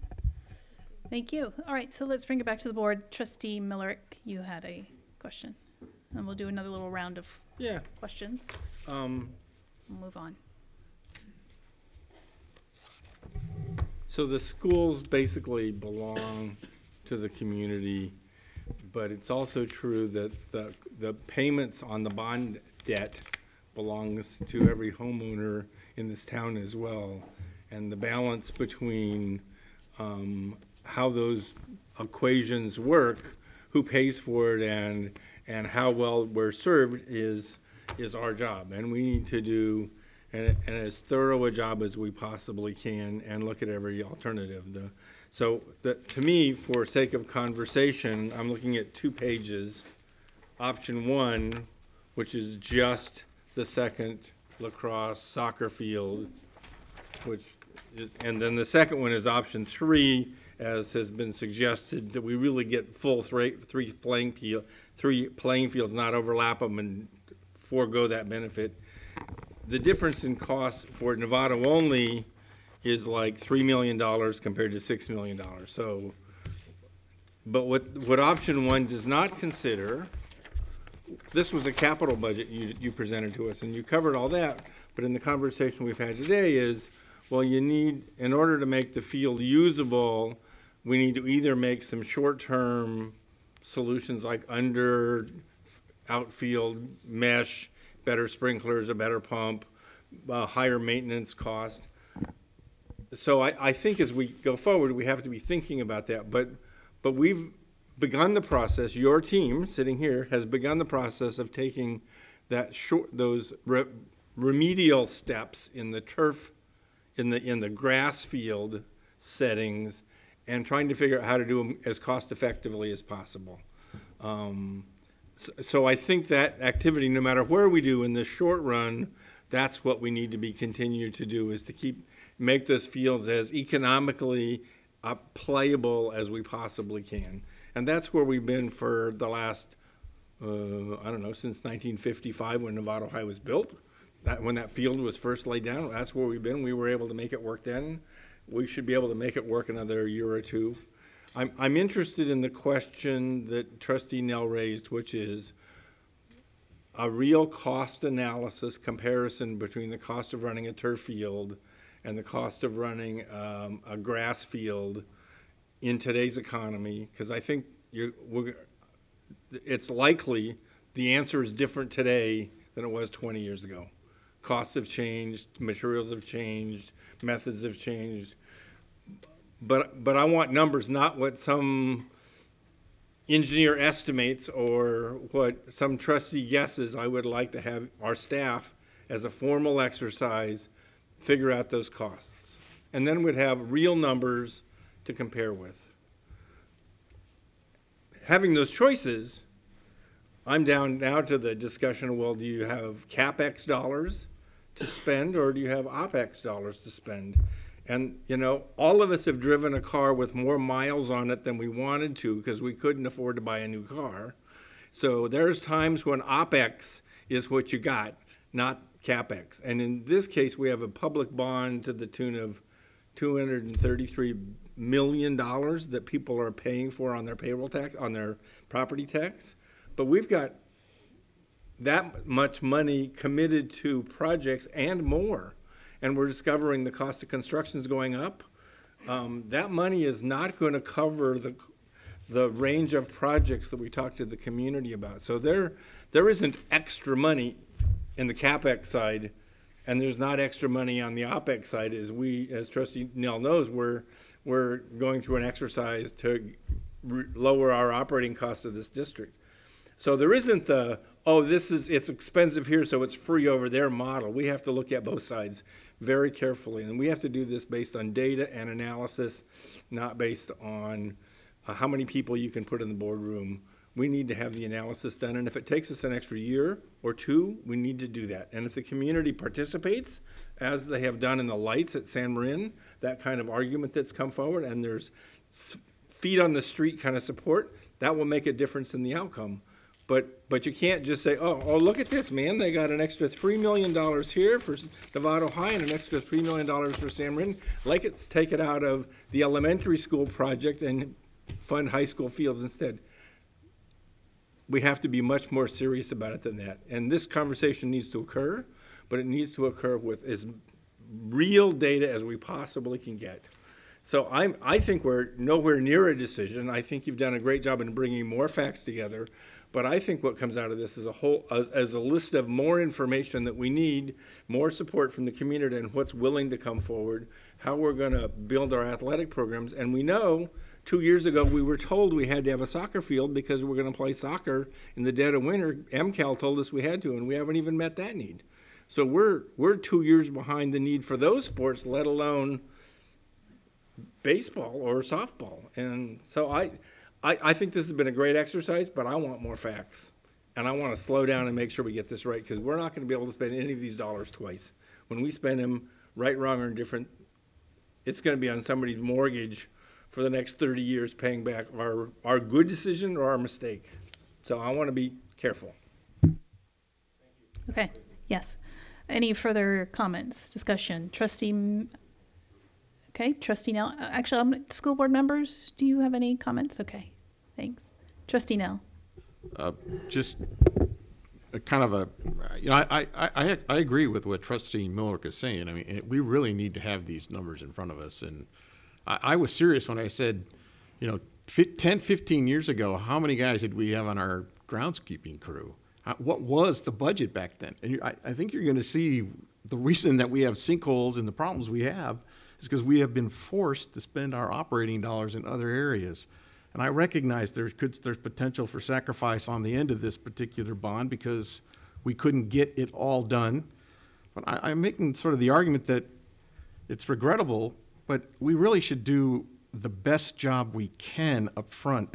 Everything we do, we should just do it right. We shouldn't be in denial of what the consequences are going to be of spreading things out a mile wide but only an inch deep in capability. So for me, it's a business decision. You know, you guys have laughed before, but I don't even like baseball, okay? You know, I mean, so, but this is it's a function of academics to me. And some of the things that have been said about, well, parents are shopping their kids and they're going to go somewhere else. And I think, well, if you have the means and capability to do that, that's fine. It's a free country. But those aren't the kids that concern me. I was a coach for 13 years. It's the kid that works his butt off to get a C average so he can play ball. This is the most important thing in his life. And those boys and girls today, as young adults in their 30s, they're much more successful now than they would have been had they dropped out. So this is important stuff we're talking about here. And I get the money thing, but I think we would be better off spending it up front and doing it right, giving us the operational funds we need to focus on these kids and their educations. After all that, I guess I just, you know, from a question for you and going forward, you know, is there any leverage in the excavation of this and these investments towards the building of the theater? There's so much planned for this campus that I just think we should consider all advantages, and I don't even know if we've made a decision where we're going to put that particular building and the other construction plan for this site, but maybe we shouldn't do anything until we know everything, to leverage those dollars as best as possible. So just a quick, we will be bringing information regarding the STEM Center and the Performing Arts Center later winter, spring timeframe to the board. So we will have additional information at that point on those projects. Okay, great. Superintendent Hogaboom. Well, so I just want to weigh in on a couple things. One, I want to really thank the members of the public and the parents for bringing issues to our attention, and coaches, and we really appreciate all your guys' efforts and working together, and Yancey and your staff. I think the sense of urgency around this issue has dropped off some because we've already passed the window for doing anything this summer. So whatever we do is not going to impact, obviously it's not going to impact the 18 season, it's not going to impact the 19 season either. So we're looking at 2 years worth of it, because we would have to have made a decision last year in order to be able to get the field ready to go for the 2019 season. So maybe that's the bad news. The good news is we have the time, I think, to be thoughtful, to continue to get input. Looks like the super field doesn't make a lot of sense for a lot of different reasons, because you're having two fields at the same time, then you got to choose which one's there. Obviously, option 3 is the most ideal situation logistically, although financially it's a lot more expensive. So just that's why this is on here tonight as a staff report. You're not being asked to make a decision because the window for making a decision for this summer's already gone by. So that's why the next item Yancey will bring is to redo the football fields, because we can get going with that. We can get those in place and ready to go, and that gives us time not only at Novato High School but also at San Marin. Because San Marin, we're not quite sure what needs to happen with their secondary fields until we get the lights in and see what kind of an impact that has on the practice schedules for soccer, for lacrosse, and everything else. So we have missed the window for the 2019 season. That's the bad news. The good news is you have time to weigh the costs, look at the cost of grass field versus artificial turf, how much more rental money can we get in, and that really does, help out our operating budget if we can do that. So that's where we are, and that's why this is a staff report and not a discussion action item tonight. Thank you for that clarification and putting it all together to kind of wrap it up here. I think that's where we're at. I think. No. Yes, absolutely, Trustee Matt. Go ahead. Okay, sorry about that. I've been trying to be quiet. All I would say is I completely agree with the need for numbers. We need to get real numbers on this. It's the missing piece. We need to validate whether my assumption is correct or not. I totally get that. It's based on conversations I've had with staff. But the one thing I really want to bring home is that we really have one chance to get this right, and I want to get it right. And if we had just gone through with option 1, we would be looking 2 years down the road, why didn't we do something about softball and baseball? So here we are, let's do it right. Let's get it right for the 2020 season. Okay, all right, so I think you're good, Yancey, on a cost analysis, pretty thorough. So again, you'll come back with some more discussion, possible working with the site. I really wish Matt Baldwin was here tonight, and unfortunately he's not. So maybe next time we can make sure that he's here. I think it's very valuable to have our administrative input on where they're at with the this process and what they've picked in their facility master plan, what those options were a year ago, what they thought was valuable, what was important.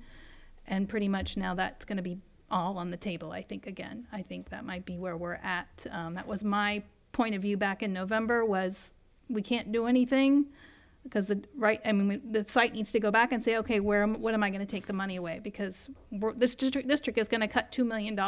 So I can't give any more money to, this personal trustee, to put into these fields. I have to go back to this site and look at their portion of the facility master plan and say, okay, where can we make some movement if this is what Novato High needs, is these 3 fields done properly. So, all right, so this will come back again.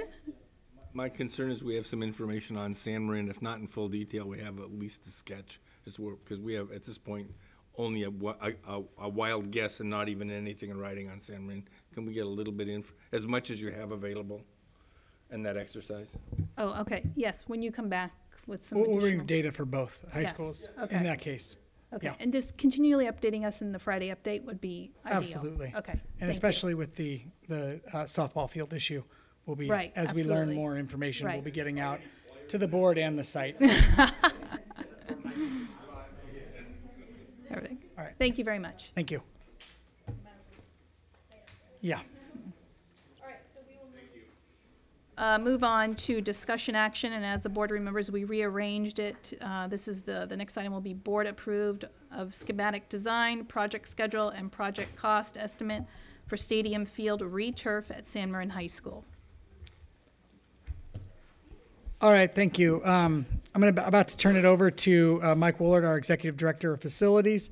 But I think Superintendent Hogeboom put it in a good way around that our window for 2019 season or 2018-19 soccer season has passed, and our original schedule was to do the second fields in the fall of 2018 and returfing of the stadium fields in 2019. With the change in schedule for the secondary turf fields, staff is going to recommend that we move up the timing of the returfing of the stadium fields to now, and Mr. Woolard will be giving a lot of the reasons and some of the information around that, and including a budget. So thank you. Thank you, Nancy. Good evening, trustees. I always break this microphone. Just here tonight, seeking board approval of the schematic design project schedule and project cost estimate for the stadium returf at San Marin High School. Just to give you a quick overview, I don't have any fancy slides for a basically deferred maintenance project, but what we're going to do is remove the existing turf and existing rubber fill, replace it with cork fill, a shock pad, and new turf, including the striping on the fields. And also, we're going to do some much needed maintenance on the track surface. It needs to get sort of a deep cleaning or resurface and a coating to maintain its integrity. The material itself is in good shape on the track, but if we don't do this, it could delaminate, and that would cost about 4 times as much as resurfacing the track. So that's in this as well. As far as project schedule, once approved by the board, we do all the pre-construction process, and for the construction part, looking to start demolition the latter part of June. The construction for the field, installation of new products, is basically the month of July, and the first couple weeks of August are spent redoing the track surface and striping, and looking to have it open for use by the end of August.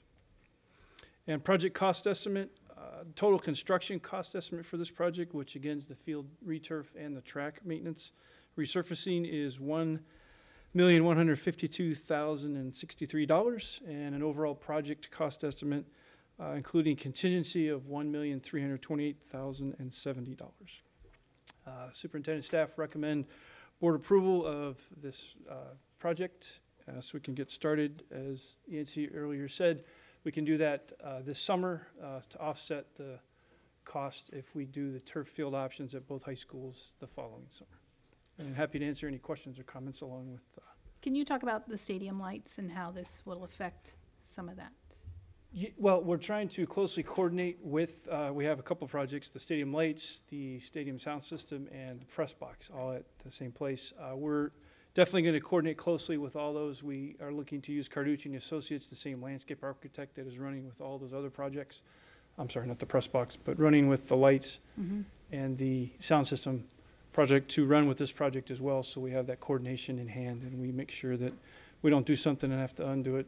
The case you always see is pave a road, and 2 weeks later they're digging it up to put in a new pipe. Definitely want to avoid that. Okay.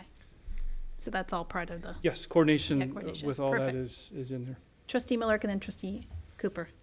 So as part of this exercise, the first year the Novato High Field was in place when we did a graduation ceremony on the electrical outlet. Somebody kicked the plug out and Ray Mayoral went mute, completely silent as he was inviting people to leave the stadium because of a poorly placed and not thought through electrical system that was going to support on-field activities other than a sport team. So could take the time and go back and look at those activities, and also, as you and I have walked the field, look at the as-built and see if there's some uncertainty that we can resolve as we have this thing opened up again, and try to fix some of the oopses that got slipped through in the first one. They were, a handful. There's a few issues that this will give us the opportunity to correct. So that's just my request, and I'm sure you would have done it anyhow, but I just wanted to get on the record. And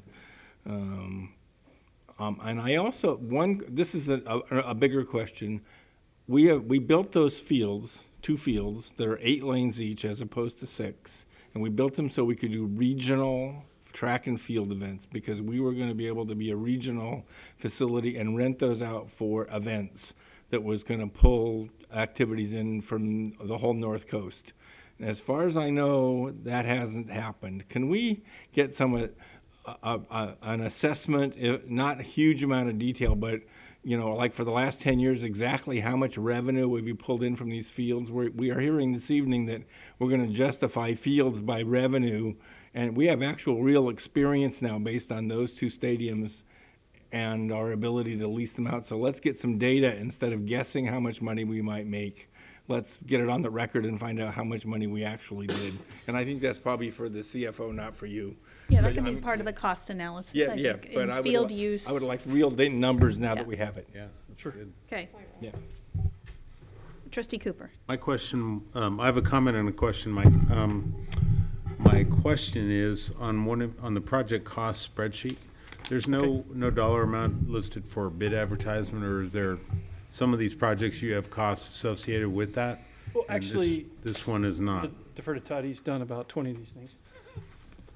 We're At least proposing 20, to use right? the CMAS, the California Mass Purchasing, which is basically GSA pre-negotiated dollars for bingo. that. So Okay. we don't have to advertise. That answers my question, and my comment is it kind of is parallel to what Trustee Butler and Trustee Miller were talking about. I just want to make sure that whatever work we do there is in sync with whatever we're planning with the future lights, and we're not tearing, as Trustee Nell said, and tearing something up we just put in. Or thank you. Most definitely.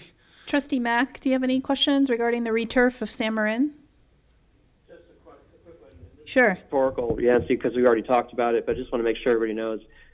What's the plan for Novato planning in terms of re-rugging the football field now that we're moving toward that instead of the other fields for now? Good question. Our intention is to, in the next board or two, to bring that forward as a similar deferred maintenance project to also try to get done this summer as well.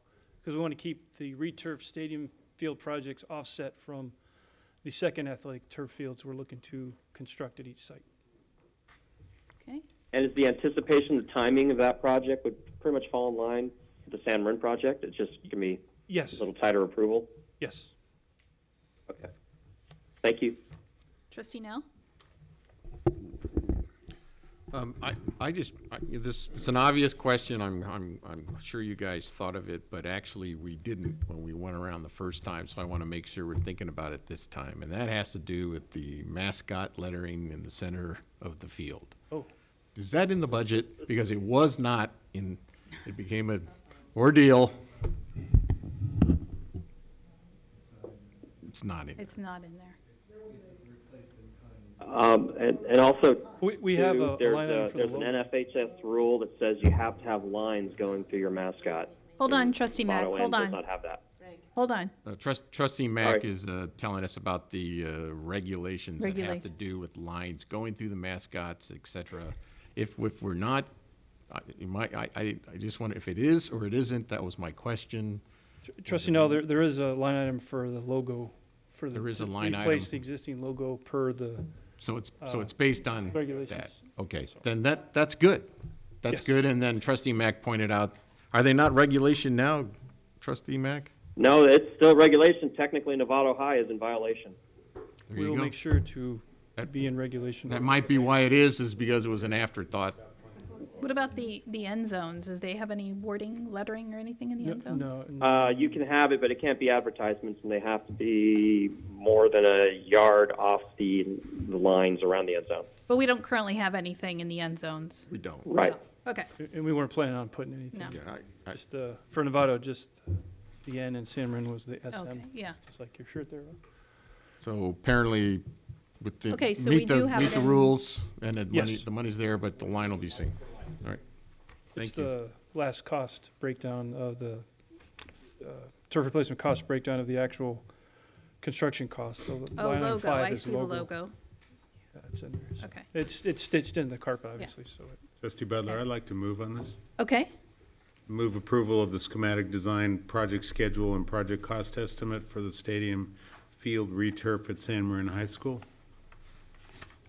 Okay. I'll second. Second by Trustee Nell. So we have a first by Trustee Cooper, a second by Trustee Nell.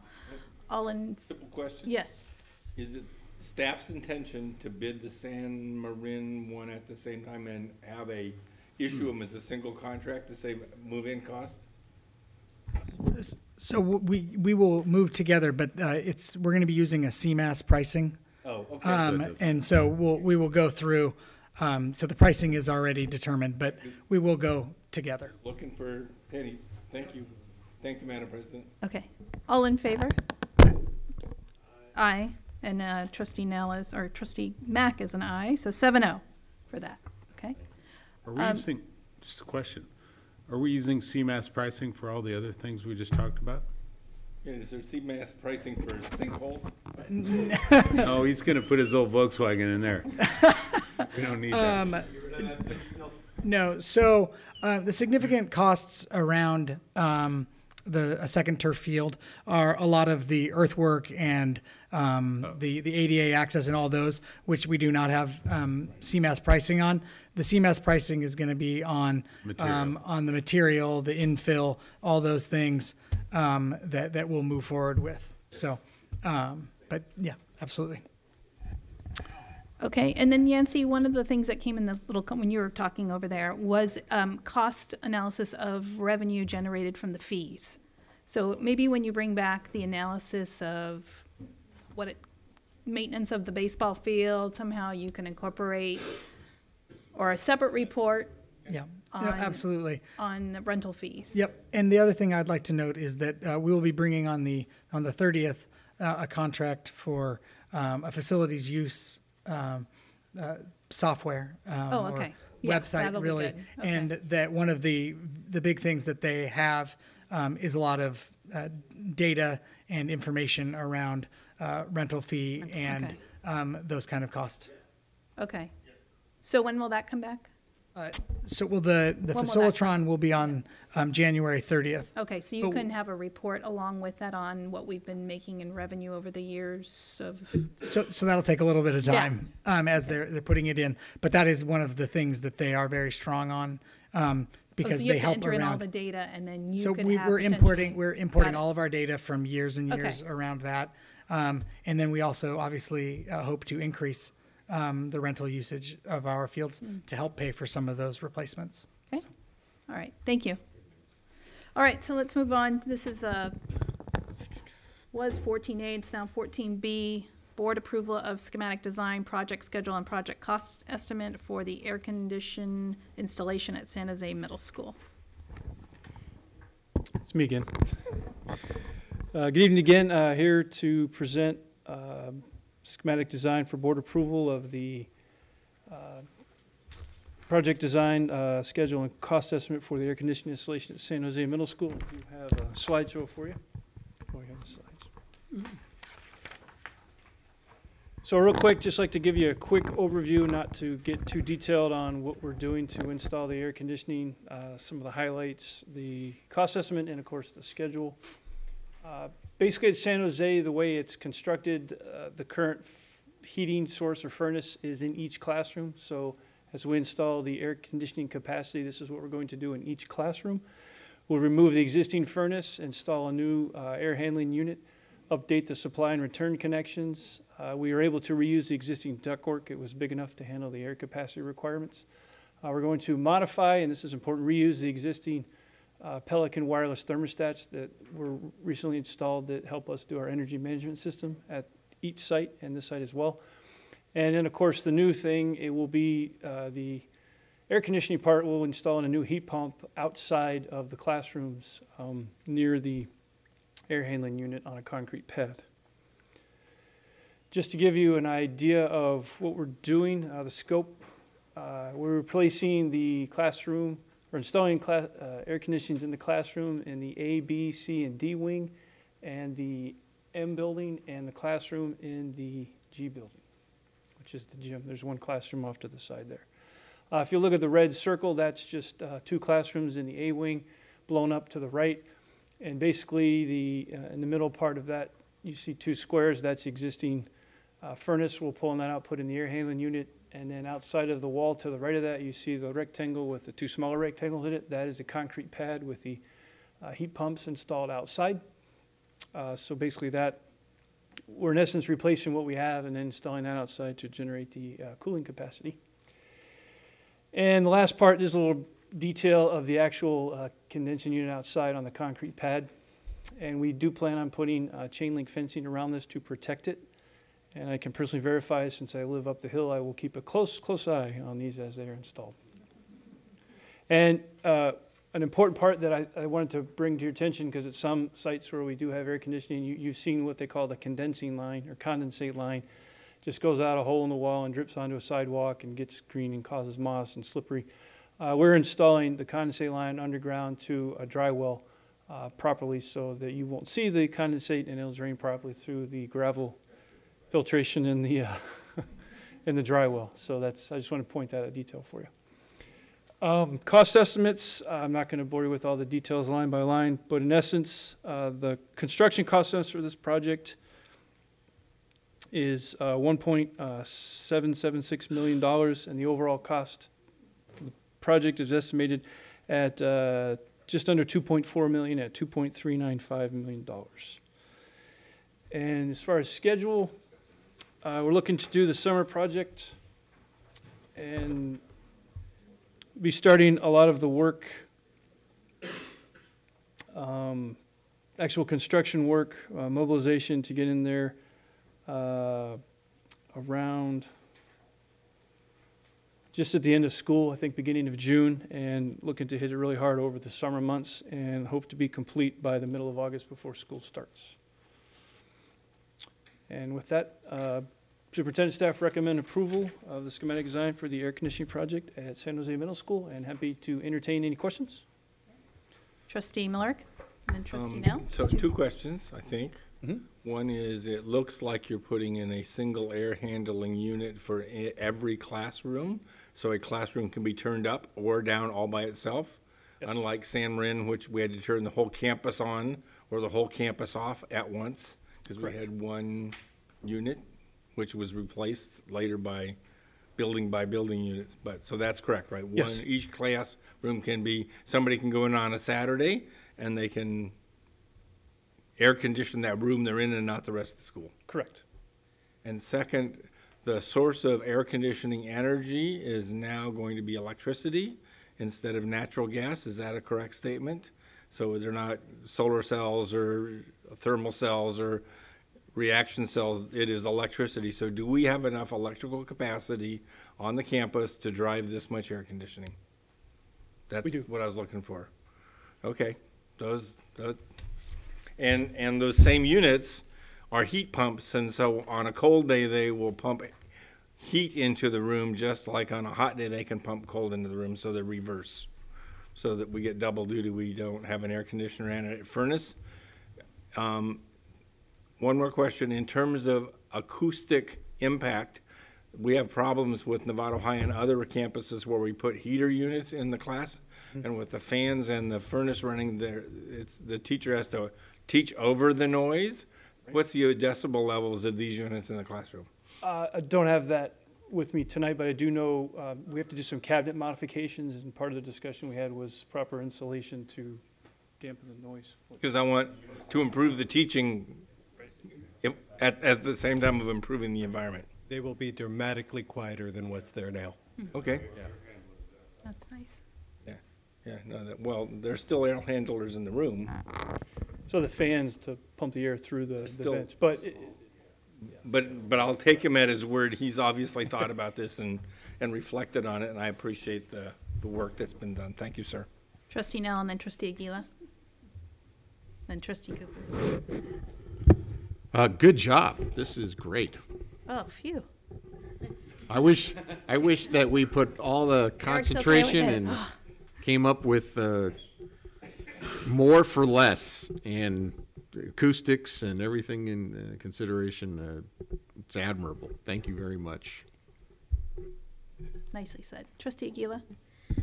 So I know that, for example, Gladys is really good about when we're going on vacation, sends out e-blast to all the teachers, reminding them to turn off everything before the weekend or long weekend.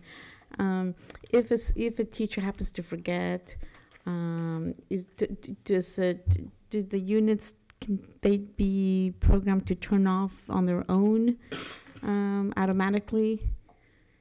yes, very similar to the controllers we have around this building, where we try to set mins and maxes for cool temperatures and hot temperatures, so people, you do have a local capacity to override, but we definitely have that capacity to essentially manage when the school's off to not heat or cool air when nobody's there. Is that something that it's done by the teacher, or I think it's a more central programmed into the thermostat that will be in each room, but we will make sure that that's done. So if a teacher does, say they're really cold and they turn the heat way high and then they leave for Christmas holidays, we'll be able to go in there and make sure that it's back to the normal settings. Or just the weekend, yeah.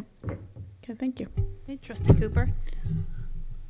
Mike, I'm sure you've already looked into this, but are there any PG&E rebates that's due us?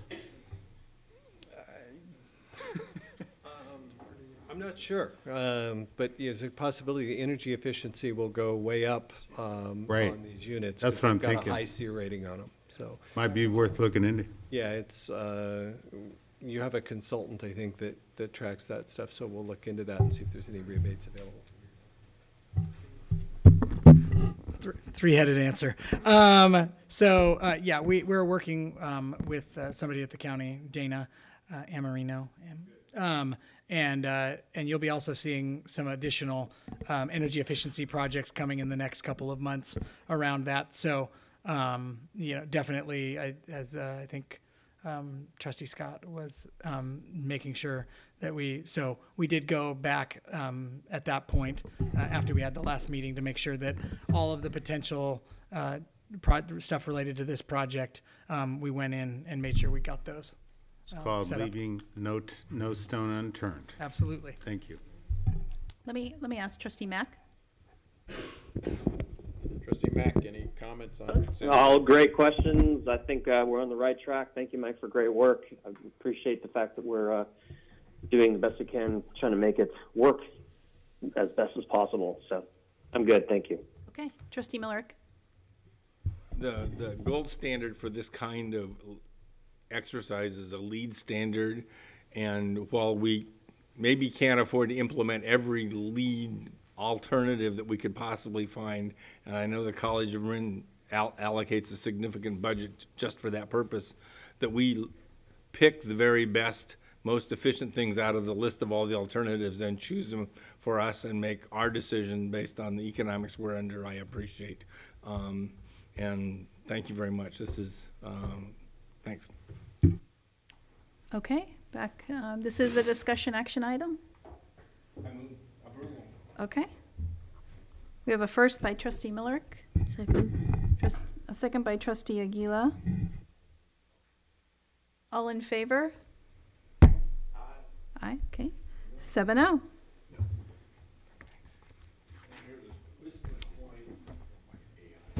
My daughter will be very happy to attend her 8th grade year next year there. So She did email us all. No. she gave me a blue card. Okay, item 14C, which is board approval to award contract to Andy's Roofing Company for the re-roof of San Ramon Elementary School.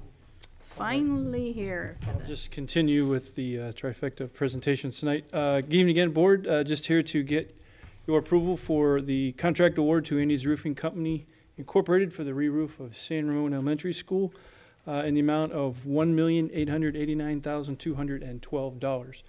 Just wanted to point out, as you know, we went out 3 times to bid on this project. The first 2 were last year, were very high, much higher than we expected, and we thought it's because we got a late start in the season with going out to bid and some other reasons. We recommended to wait.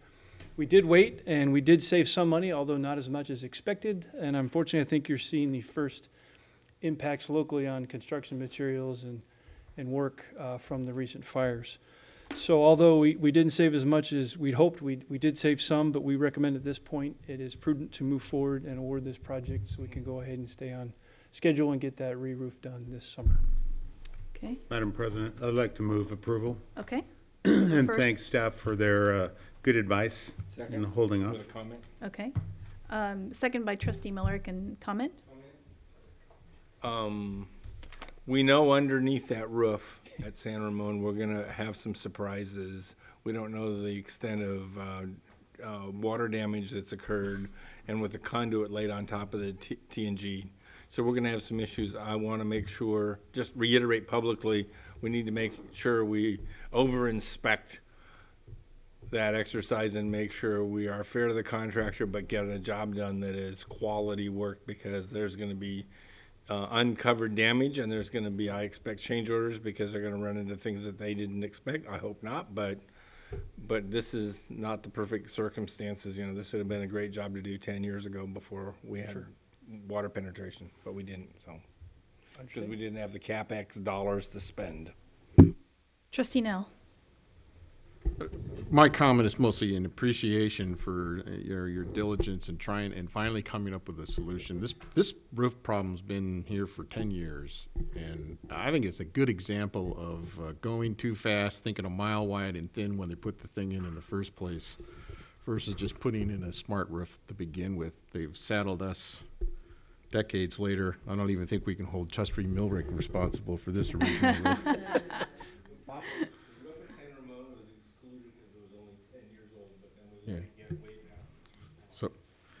So again, I think that you guys, I appreciate the fact that you went back and you went and you looked at it again, and Trustee Millerick's advice is also on point with, let's just make sure they do actually do a good job. But thank you for solving a long-term problem, and it's well overdue. And I like the attitude of getting it right the first time.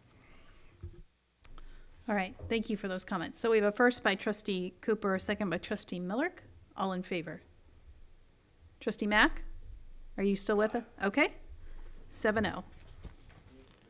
Thank you very much. Trustee Mack, are you going to hang in there for the next item, or are you close to? Okay. Really appreciate you calling in and being part of the board meeting, even though you're far away. So thank you very much. All right.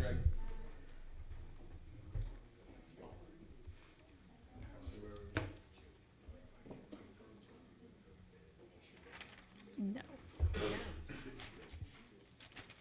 Okay, our next item is 14D. This is our annual financial audit report for 16-17. All right, thank you. This is the one time of the year, unfortunately, for the trustees that they get someone very, very excited for the audit report. As you guys know, my background is in public accounting and audit, and so this is like the Super Bowl for auditors and everything. Thanks, Superintendent Hogaboom. But I have with me here Sarah Feeler from Christy White and Associates, and Christy White and Associates are our new auditors for this year. While they are new to our district, they are absolutely not new to the county, or I've worked with them for years, and they do an absolutely wonderful job. So we were very happy. I was very happy to learn that when I came here that they had been selected by the board before I got here. But that being said, I'll get into the audit report. The audit report is the annual audit of the school district as of June 30th, 2017. It is based upon the closing of the books at our unaudited actuals that the board approved in September. And I'm going to totally steal Sarah's thunder by noting that there were no audit adjustments, so I was very happy about that. So the numbers that you saw in September are still good. There were two small findings that I will let Sarah note about that we're working on getting better on.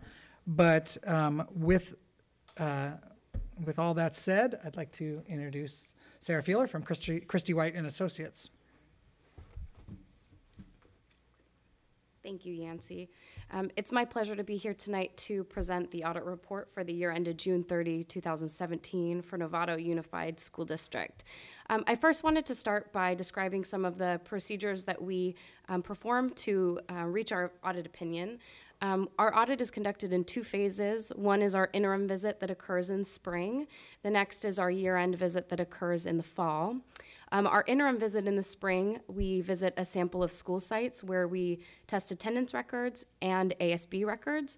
We also visit the district office where our focus is on the internal control structure at the district. And being that this is our first year as the auditors for the district, we really gain a good understanding of the internal control structure and procedures that the district has in place over payroll, purchases and accounts payable, and also cash receipts and deposits.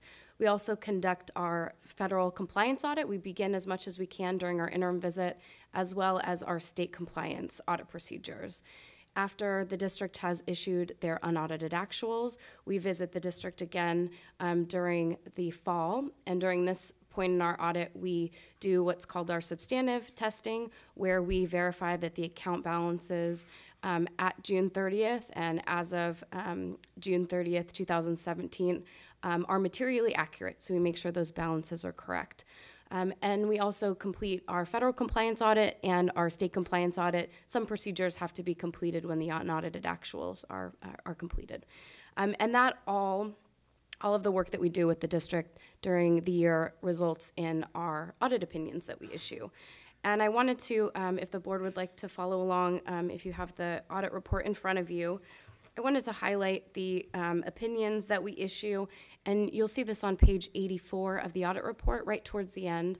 And before I go into the opinions, just to reiterate what Yancey spoke about, there were no audit adjustments, so the unaudited actuals were not adjusted with our, as a result of our audit. The opinions that we issue on page 84, the summary of auditors' results presents all of the opinions that we, the auditors, present. Our opinion over the financial statements was unmodified, and an unmodified opinion is the best opinion that a district could receive. It's also called a clean opinion.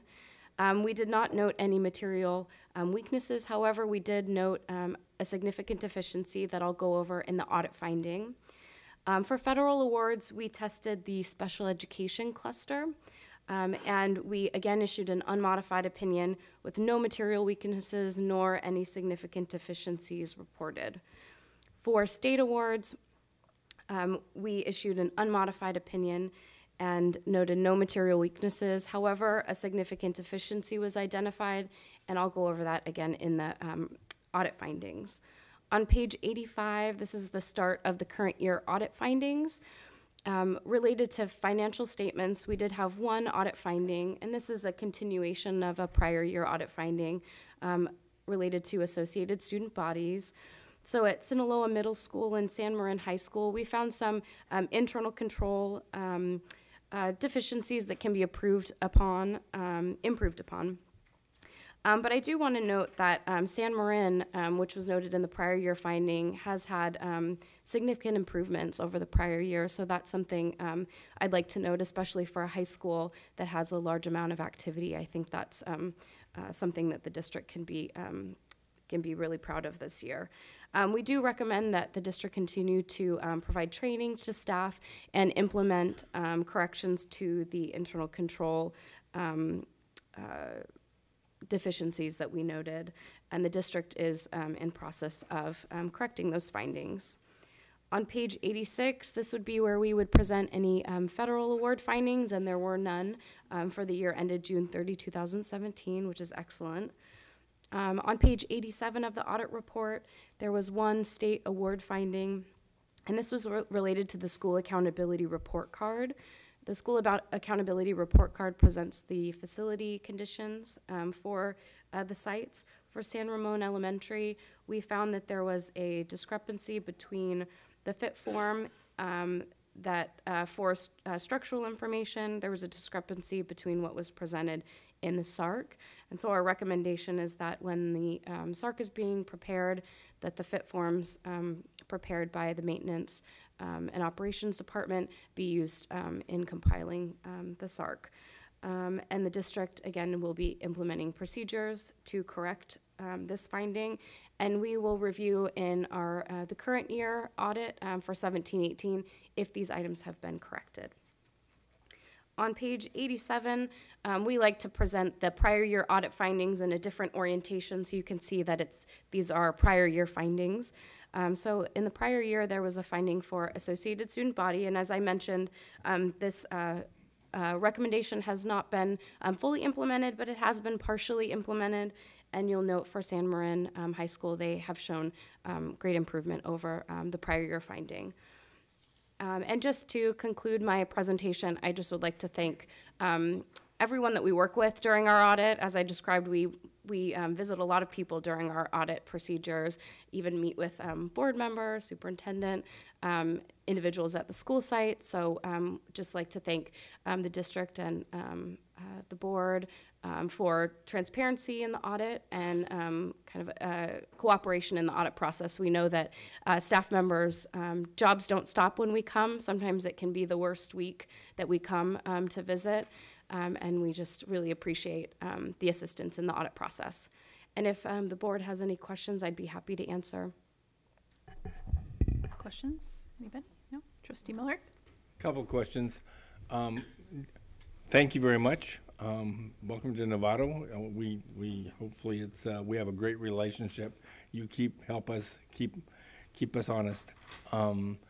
In the scope of this engagement, did you look at our construction costs and our bond compliance issues under our bond general Measure G? Measure G? Yeah, so Measure G does have a separate engagement. We do audit Fund 21 that includes Measure G, and so as a part of our financial statement audit, Measure G does get tested, but we have a separate engagement, and that it will be a separate report that will present the financial and performance audit of Measure G, and I believe that will be coming to the board probably in February, March. So it is a separate engagement. Okay, so you do the financial side and the performance audit side, both? You're doing both sides of the audit requirement? Okay. Yes, we do. I look forward to that. And so we've begun and have done a large portion of those audit procedures. We're actually in the process of preparing that audit report as I speak. yeah, this week and next week, we're preparing that report.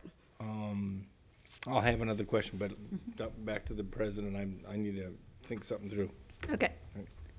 Anybody else have a question on this? Very happy. Yeah, did you do Novato High ASB at all, or was that, you decided not this? I would have to look back at our site schedule to see which sites we visited. So off the top of my head, I'm not sure. Yeah. But if it was not tested this year, it will be tested this coming year. Yeah. Can we move on, Trustee Yeah, Maroon? no, that's fine. Yeah, I'm fine. Okay. Now, the primary question was the scope of the engagement, and it's clearly covered in a separate letter, and that'll be great. Okay. Yeah, the bond audit. Last time we used two different. Right, that's why I was. Different businesses, different entities, and this year we're using the same for both. Perfect. Okay. Probably some cost savings. Okay, so this is a discussion action item to approve our 16-17 annual audit report. I'll move. Okay. Trustee Scott is a first. Trustee Millerick is a second. We have Trustee Cooper not here, but we're going to move along because we have 4 of us more. Okay, all in favor? Okay, Thanks. 5-0, with an absence of Trustee Mack and Trustee Cooper. And I would just like to also. Oh, I'm sorry. No. I forgot. I'd like to thank Nancy Walker and her team. Yes. As always, they do the lion's share of the only 99.9% of it. And I'd like to thank Sarah, because this is the last of her 3 board meetings tonight. Oh my gosh. She's been all around the North Bay tonight. Wow. So. Yeah. Good work. This was good work. Wow. So your office is Oakland? Is your office, Bay Area office, Oakland? I was pleased. It was better than some of the other. Okay. Okay, let's move on to the next item. This is item E, actuarial analysis of retiree health benefits, which is the GASB 45 report. All right, thank you so much. This is not what I did in a former life, so you won't get the excitement from the audit report, but this is the actuarial study around our other post-employment benefits, better known as OPEB. These results were also included in the audit report, but this is the full study, and the board and the our board policy requires us to bring this report separately. It's required by GASB 45 every other year, so every 2 years we get this report, and it relates to the district's contribution to early retirees' health and welfare benefits that they receive between the time they retire and the time they are 65, and they are currently $200 per month. And so the bottom line is that the liability decreased by 6% since our last actuarial study was done 2 years ago, from $1.503 million back 2 years ago to $1.413 million. And one thing I think to give the board and the previous board and my predecessors a lot of credit, a lot of districts and a lot of organizations, actuarials has increased significantly in the last couple of years, and not necessarily because of what they were doing, but one of the things that we do in the district is that early retirees have their own pool in terms of cost, and so none of those costs are added to our regular employee rate. So with that, we also have a $200 a month amount, which is a flat amount that doesn't go up over time. So as long as we are moving forward at about the same level of number of employees, that liability will slowly go away. So with that, I open it up if there's any questions towards this report. Trustee Miller, Trustee now. Starting to. You look alike. Getting older. I'm fine with that. It's when You're both gray. It's when people I'll call me that. Greg. Is when I have really more of a comment, just generally speaking. I understand the report and the circumstances, but I think this is just another opportunity to recognize how the new GASB laws have brought transparency and, you know, essentially we've been able for decades to not really post the true liability that we have in this regard, which is close to $1.5 million. And we've been addressing it, you know, on a pay-go system, which means, you know, we take money out of our general fund and make the payment as we go. So I just wanted, you know, hypothetically, with one-time funds coming forward as a possibility with the governor's new budget, and we, though right now probably doesn't make sense to set some funds aside for this, but we do owe, we're not making, you know, I'd say we're not making headway against the principle that's owed in layman's terms. So at some point, we might want to consider doing that to avoid, you know, future pitfalls in this thing increasing in size and et cetera. But with that said, I just wanted to say we were able to control this. But the true amount that we are obligated to is close to $1.5 million, and we are now required to say so publicly in the fine print of this document. And I just said it out loud so that it would be easier for people to understand that public agencies have increasing and more so unsustainable liabilities when it comes to pension and healthcare debt, and it's going to be a problem someday. Thanks. Thank you. Trustee Miller, did you? This $200 per employee capped when they take Medicare, when they're eligible to Medicare, and only eligible, I think, when they're age 55 or over when they retire, has been controlled by this district for over 20 years. The amount's been very defined. We're not paying interest on any of this. This money is only due when the person actually retires, and we pay it in the current year. The assertion that this is out of control since is not supported by the facts, because it's been exactly the same amount and has been reported to this board yearly for the last 20 years. There are pension costs that are out of control in the state of California because the state is managing funds, and where this district, like others, are being asked to pay a larger and larger percentage of their employee benefits to cover pension costs that are in the state PERS and STRS system, and those we should be alarmed about. But in this case, my view is we should be proud of how well we've controlled this amount in this district. I would be thrilled if the CFO would go and compare our performance in this area against 10 other districts in the state at random, and I'll bet you we're at the bottom of the cost of everybody you run into. I think it's misplaced to criticize us for this. We should be criticized for the area where the money is actually out of control, and that's in the state coffers. And I think those are dramatic, and we ought to raise them when we go up and talk to the legislature tomorrow. That ought to be one of the things on the list, is help them get that under control. And apparently, yeah, that's what I thought it is. That is, it's an important issue, because the money's going to fund that pension instead of going into the classrooms for our kids and for the Novato community to benefit. And that one alarms me to no end. This one, I think, is just misplaced anxiety. So. Thank you for that. All right, so if there's no further questions, this is a discussion action item. Anybody? Okay. Moved by Trustee Scott first. Anybody want to do us? All right, Trustee Nell is a second. All in favor to approve the actuarial analysis on retiree health benefits, GASB 45. Okay, thank you. 5-0. Excuse me, 6-0. Trustee Mack is absent. All right. We're moving on to the next item. This is the integrated pest management. This is a second reading.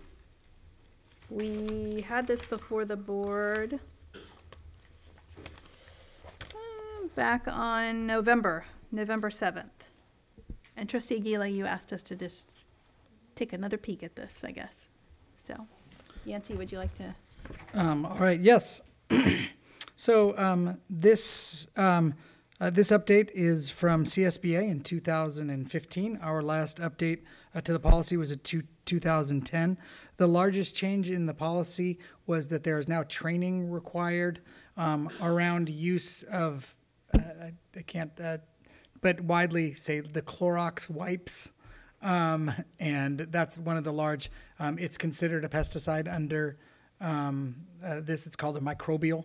So that's the largest change that is. There also were a few updates on the integrated pest management plan, the requirement for it to be posted, which we have been in compliance with already.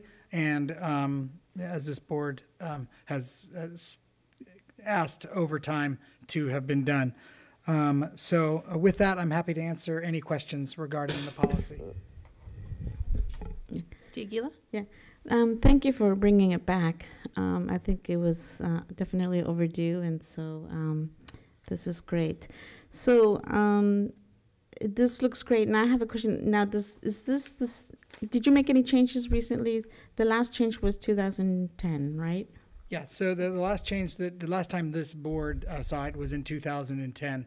And so this includes the update in 2015. And if there had been any updates between 2010 and 2015, those would also be included in that 2015 update. Well, this looks great. So I have a couple of questions. For page 1, first paragraph, it says regulatory, right here. Page 1, on the draft page. Page 1, last paragraph, last sentence of the first paragraph. It says the IPM coordinator shall prepare and regularly update a district-wide or school-side IPM plan. So when you say regularly, could we be more specific? Can we say yearly update? So that's. So I'm sorry, I'm having a little trouble. I apologize. In definition, page integrated. Page number 1, first paragraph, last sentence. It starts with the superintendent or designee? Yes.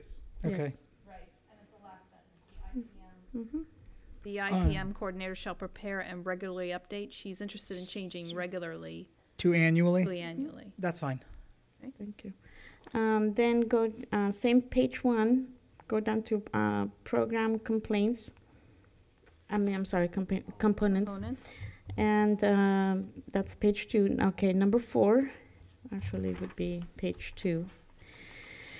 Number 4, considering a full range of, can we add the word safer or something along those lines just to show that safer and cost effective, so we're not just focusing on the cost, but we're focusing on the safety?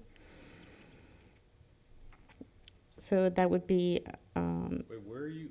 She's on number 4. Number 4. Correct. Right.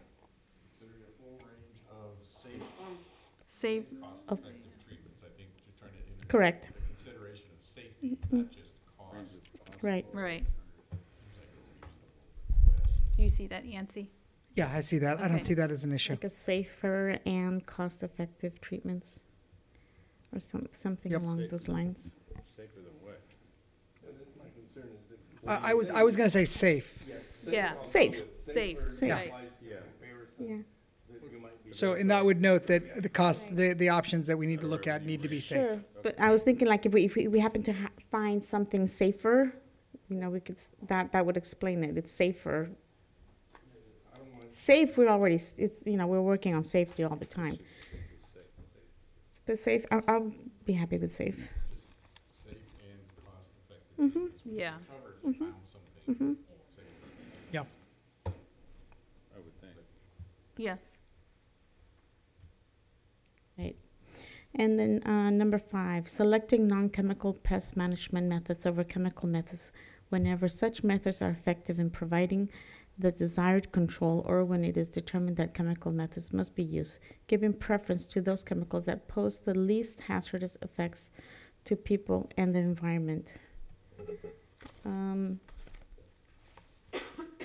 That's fine. Number 6 is can we add only limiting pesticide to amounts needed only for the year? Or so this sentence to me tells me that we're trying to limit to minimum amounts, right? We don't keep a significant stock of pesticides on hand. So limiting only pesticides, limiting pesticides purchases only to amounts needed only for the year. I think it says that, Trustee Aguila. If It you don't says, want to go less than that, we probably get some discount on pricing if we commit to purchases for all year. All right, that's fine. That's fine. Yeah. Okay. yeah, it says what you want. It does. Okay. Yeah. But you know what I'm trying to say. Okay, thank you. That's all right. Number 7, informing parents, guardians, and employee regarding pesticides used as described in the sections. Could we say how we're informing them? Is it through websites? Is it through emails? Is it through phone calls? Via website? Yeah, it's usually through the website, but hold on. Could we be clear on that? Can we reference the law? If you go down to the warning signs, it notes where and how we post, as well as up at the top it notes where we note which pesticides that we potentially would use. It's not what we're. So when you read the policy, you have to jump to page 4 or Yep. page 3 for notifications, and then page 4 for warning signs. Yep. So I think it's all there. But to make it easier for the readers, that's just the only reason why I was asking for more clarity of how, so they know where to look for. Is it the website? Is it a letter? Is it a phone call? Well, is the question about how are we going to Correct. inform parents? Correct.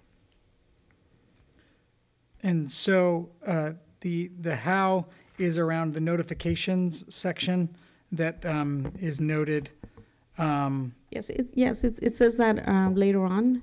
Yeah. But on this paragraph, if we could just be clear by saying how, so that they don't have to go back, parents don't need to go back and forth, trying to figure out where and how.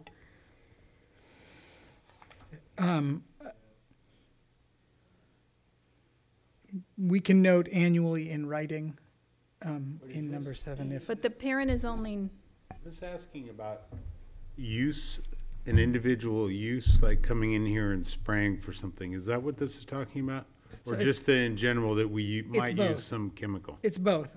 So when we have, there's notifications, which are the general notifications around we may be using X, Y, or Z during the year in accordance with this policy that we're looking at. And then the second is on the individual times when it will be used, there is warning signs that have to be put out.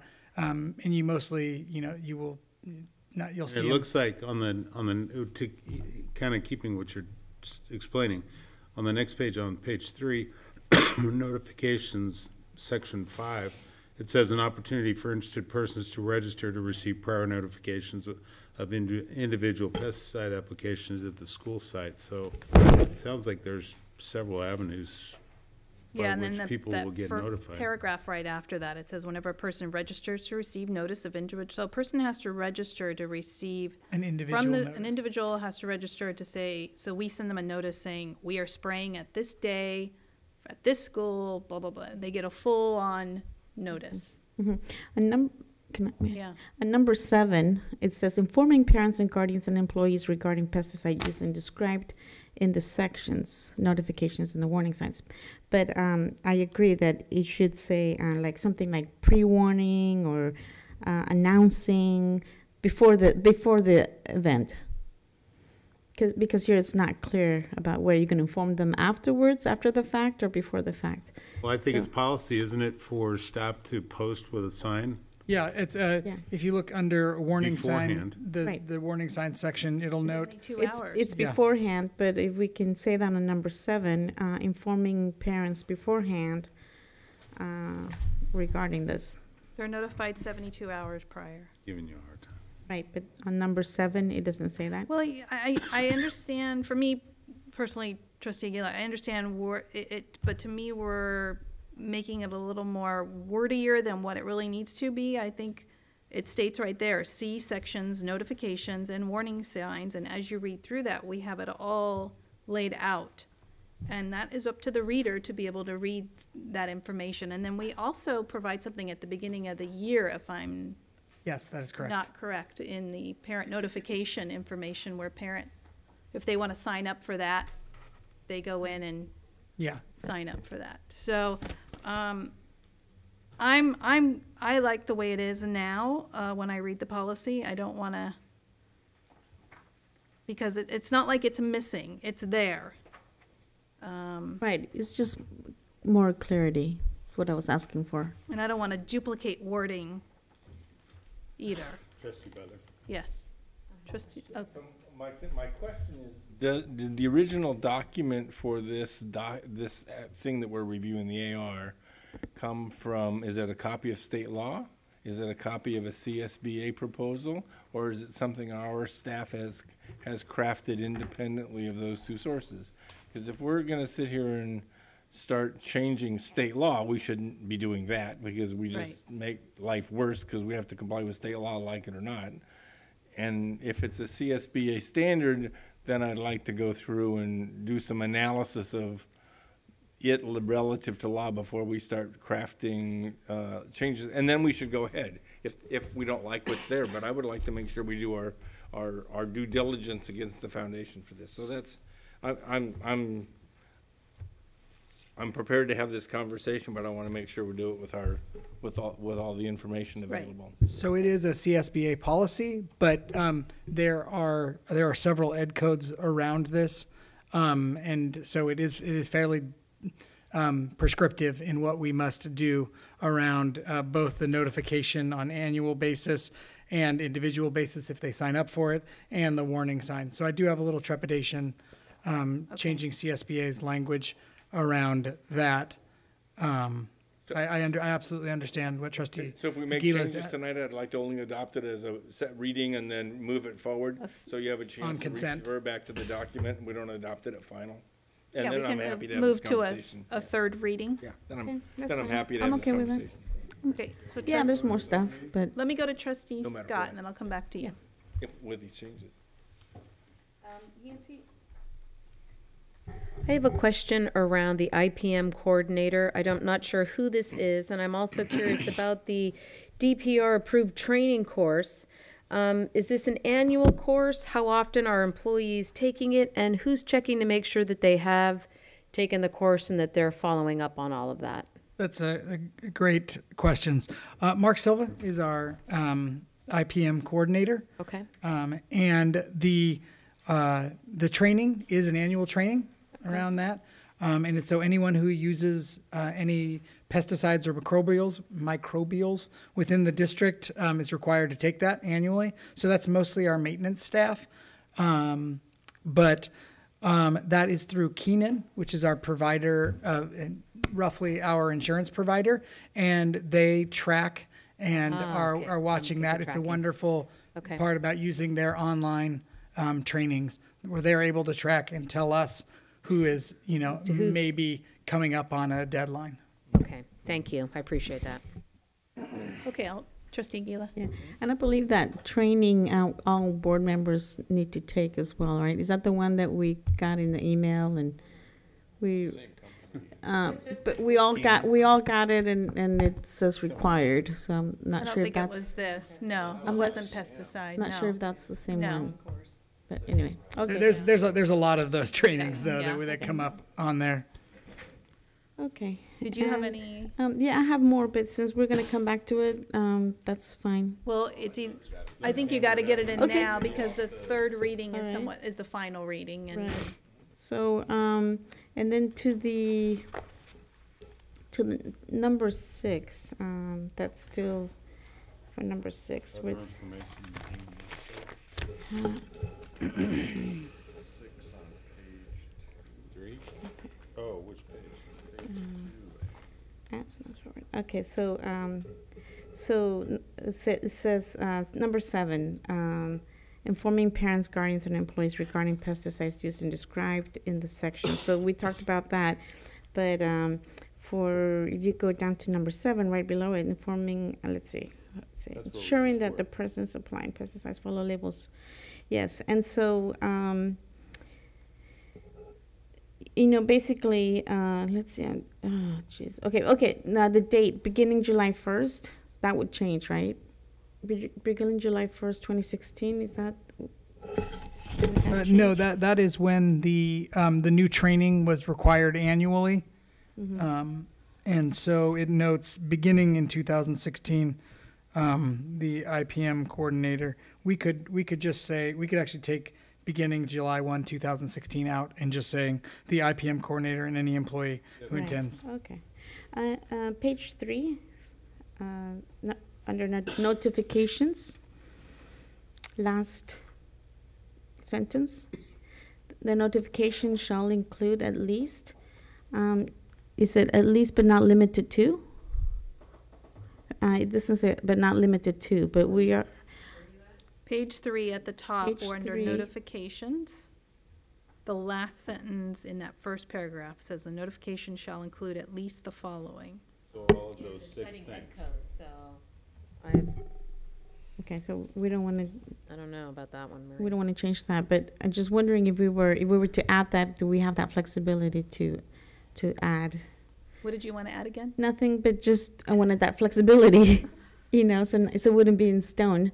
So It's ed code, it's in stone, it's in law. Okay. So we need to be careful. So the name, and then paragraph 2 is asking for the name, the active ingredient, and the intended date. But do we have anything with the warnings? So could we, and I'm asking, I'm not saying, I'm just saying, could we add the warnings in the label? So you're still on page 3, the second paragraph after the 1 through 6. This is Yes. the Whenever- last part. The notice shall include a product name, the active ingredients in the product, and the intended date of application. But I don't see anything about warning signs. Wait, where are you, Maria? I'm told. Page 3, Okay. the second Second to the paragraph. last paragraph. They're all numbered, aren't they? No, then it goes to a paragraph that starts, Oh, whenever a okay. person. Whenever a Oh, person. down here. If the Mhm. pesticide product- So she wants it to asking have for some na- warning. I'm Again, this is I'm ed hesitant code. that it's directly out of ed code. Okay, so Yeah. That does Okay. concern me. okay. Agreed. Same as Shelley's. In records is asking, saying that we're keeping it for 4 years, but it doesn't say keep. So again, page 4, Page 4. very last paragraph says Okay. records. Each school site shall maintain records of all pesticides used, okay, And for it's 4 years. For 4 years. Are we keeping it for 4 years, or is it saying that we keep record for 4 years, or do we keep the records and we have to keep it for 4 years? Yeah, so that would mean Right that, away? yeah, 'Cause we that's do not keep really clear. the maintain records for the business office means that we are required to keep them. Right, so it's use and keep. Okay. I don't understand that use. Maintain, it says maintain records, so that means we keep the records for 4 years. Yep. We have to keep those on file for 4 years. Yep. All right. That wasn't clear. Okay, thank you. So now it's clear. And so now again, we keep going down to page 5. Okay, Actually, it's page 4, records, using keep, info available. So we keep going. It says information available. Wait, oh, you're still The on. last paragraph on page 4. Yes. The very last paragraph. Second Okay. sentence. yep, No, first sentence, I'm sorry. okay, so, Info available to the public upon request. It's the first paragraph, actually. okay. First paragraph, upon request. So it's saying that we're only going to give that information to the public upon request. Yeah, it's with the Public Records Act. 4-year records. Okay. 4 years worth of records. Right, and then that's fine. And I'm just wondering, could we, is there somewhere in our website, in our announcements, saying that that we have this available for them upon request? It's included in the IPM policy that's updated and that will be updated annually after the this policy has been updated. And then at the very end, it would change the date, right? January 10, 2010. The very last date, the date of the revised. Yeah, when we update a policy, the new revised date goes at the end. So change that and that's it. Those are my changes. Okay. All right. We're counting on Yancey that you got all of those. I do. We good? Yes. Okay. Third reading. Is. And it'll be on consent. And it'll be on consent, we can pull it if there's any issues, but. Right. Perfect. I second. And trustee Aguila is a second. So first by trustee Miller, a second by trustee Aguila to move this 3514.2 to a third reading on consent. All in favor? Okay, 6. Trustee Aguila was a second, as first was Ross. All right, this is our last item. Yancey, thank you so much. Thank you. Yeah. Yeah. Go find that gopher with this pest control system that has a 9-foot hole out there. I want to see this gopher when you find it. I want to see the integrated pest management come up with. I took care of Yancey. So the way they did it at San Marin to get rid of the gophers is they took the runs and they took a bottle of propane and put the propane down the line and filled it with interest and then lit it. Trustee Miller. Okay. That is not next item. Integrated pest control management system. Trustee Miller. Ooh, that worked. I love it. Did you want to go home? No. Okay, our last item, this is the rules of the board officers during upcoming election process. This is just a discussion item. Trustee Scott came to me and we talked about this item, and we obviously said we got to bring this for the full board. So I'm going to turn it over to Trustee Scott to take care of this. Thank you, Trustee Butler. I asked Trustee Butler to put this on the agenda because in December, when I accepted this role as the vice chair, I had no knowledge that the current assessor would be retiring, and I wanted to inform this board that I will be running for the assessor, recorder, county clerk here in the county Marin. It's actually the next professional step for me, so I will be taking it, and I just wanted to inform you, but I also wanted to inform you that I will be doing all of my responsibilities in this role. I don't intend on missing any meetings, and I'll be at all the agenda plannings, and I just wanted to inform you all and let you know. Okay. Can you talk a little bit about the election cycle? So for the election cycle, it will happen in June. If it's just one person, it will be myself and them. And if it's the person that is successful with 51%, will win the election. If there's more than 2, it will move on to November. A runoff. Mm-hmm. Exactly. Yeah. And if you were to potentially win this? Well, we'll cross that bridge when we get there. I don't know. I don't have a decision made at this point. I just, it's the next step for me professionally, so I'm taking it. Great. I'm gonna Congratulations. throw my hat in the ring. Yeah. You don't take office. Well, yeah, that's one other thing. The assessor's office doesn't, the assessor's office doesn't take office until January 2019. So it's a whole nother year out. So that's why I'm saying that I can fulfill my role in this seat. Okay, thanks. All right.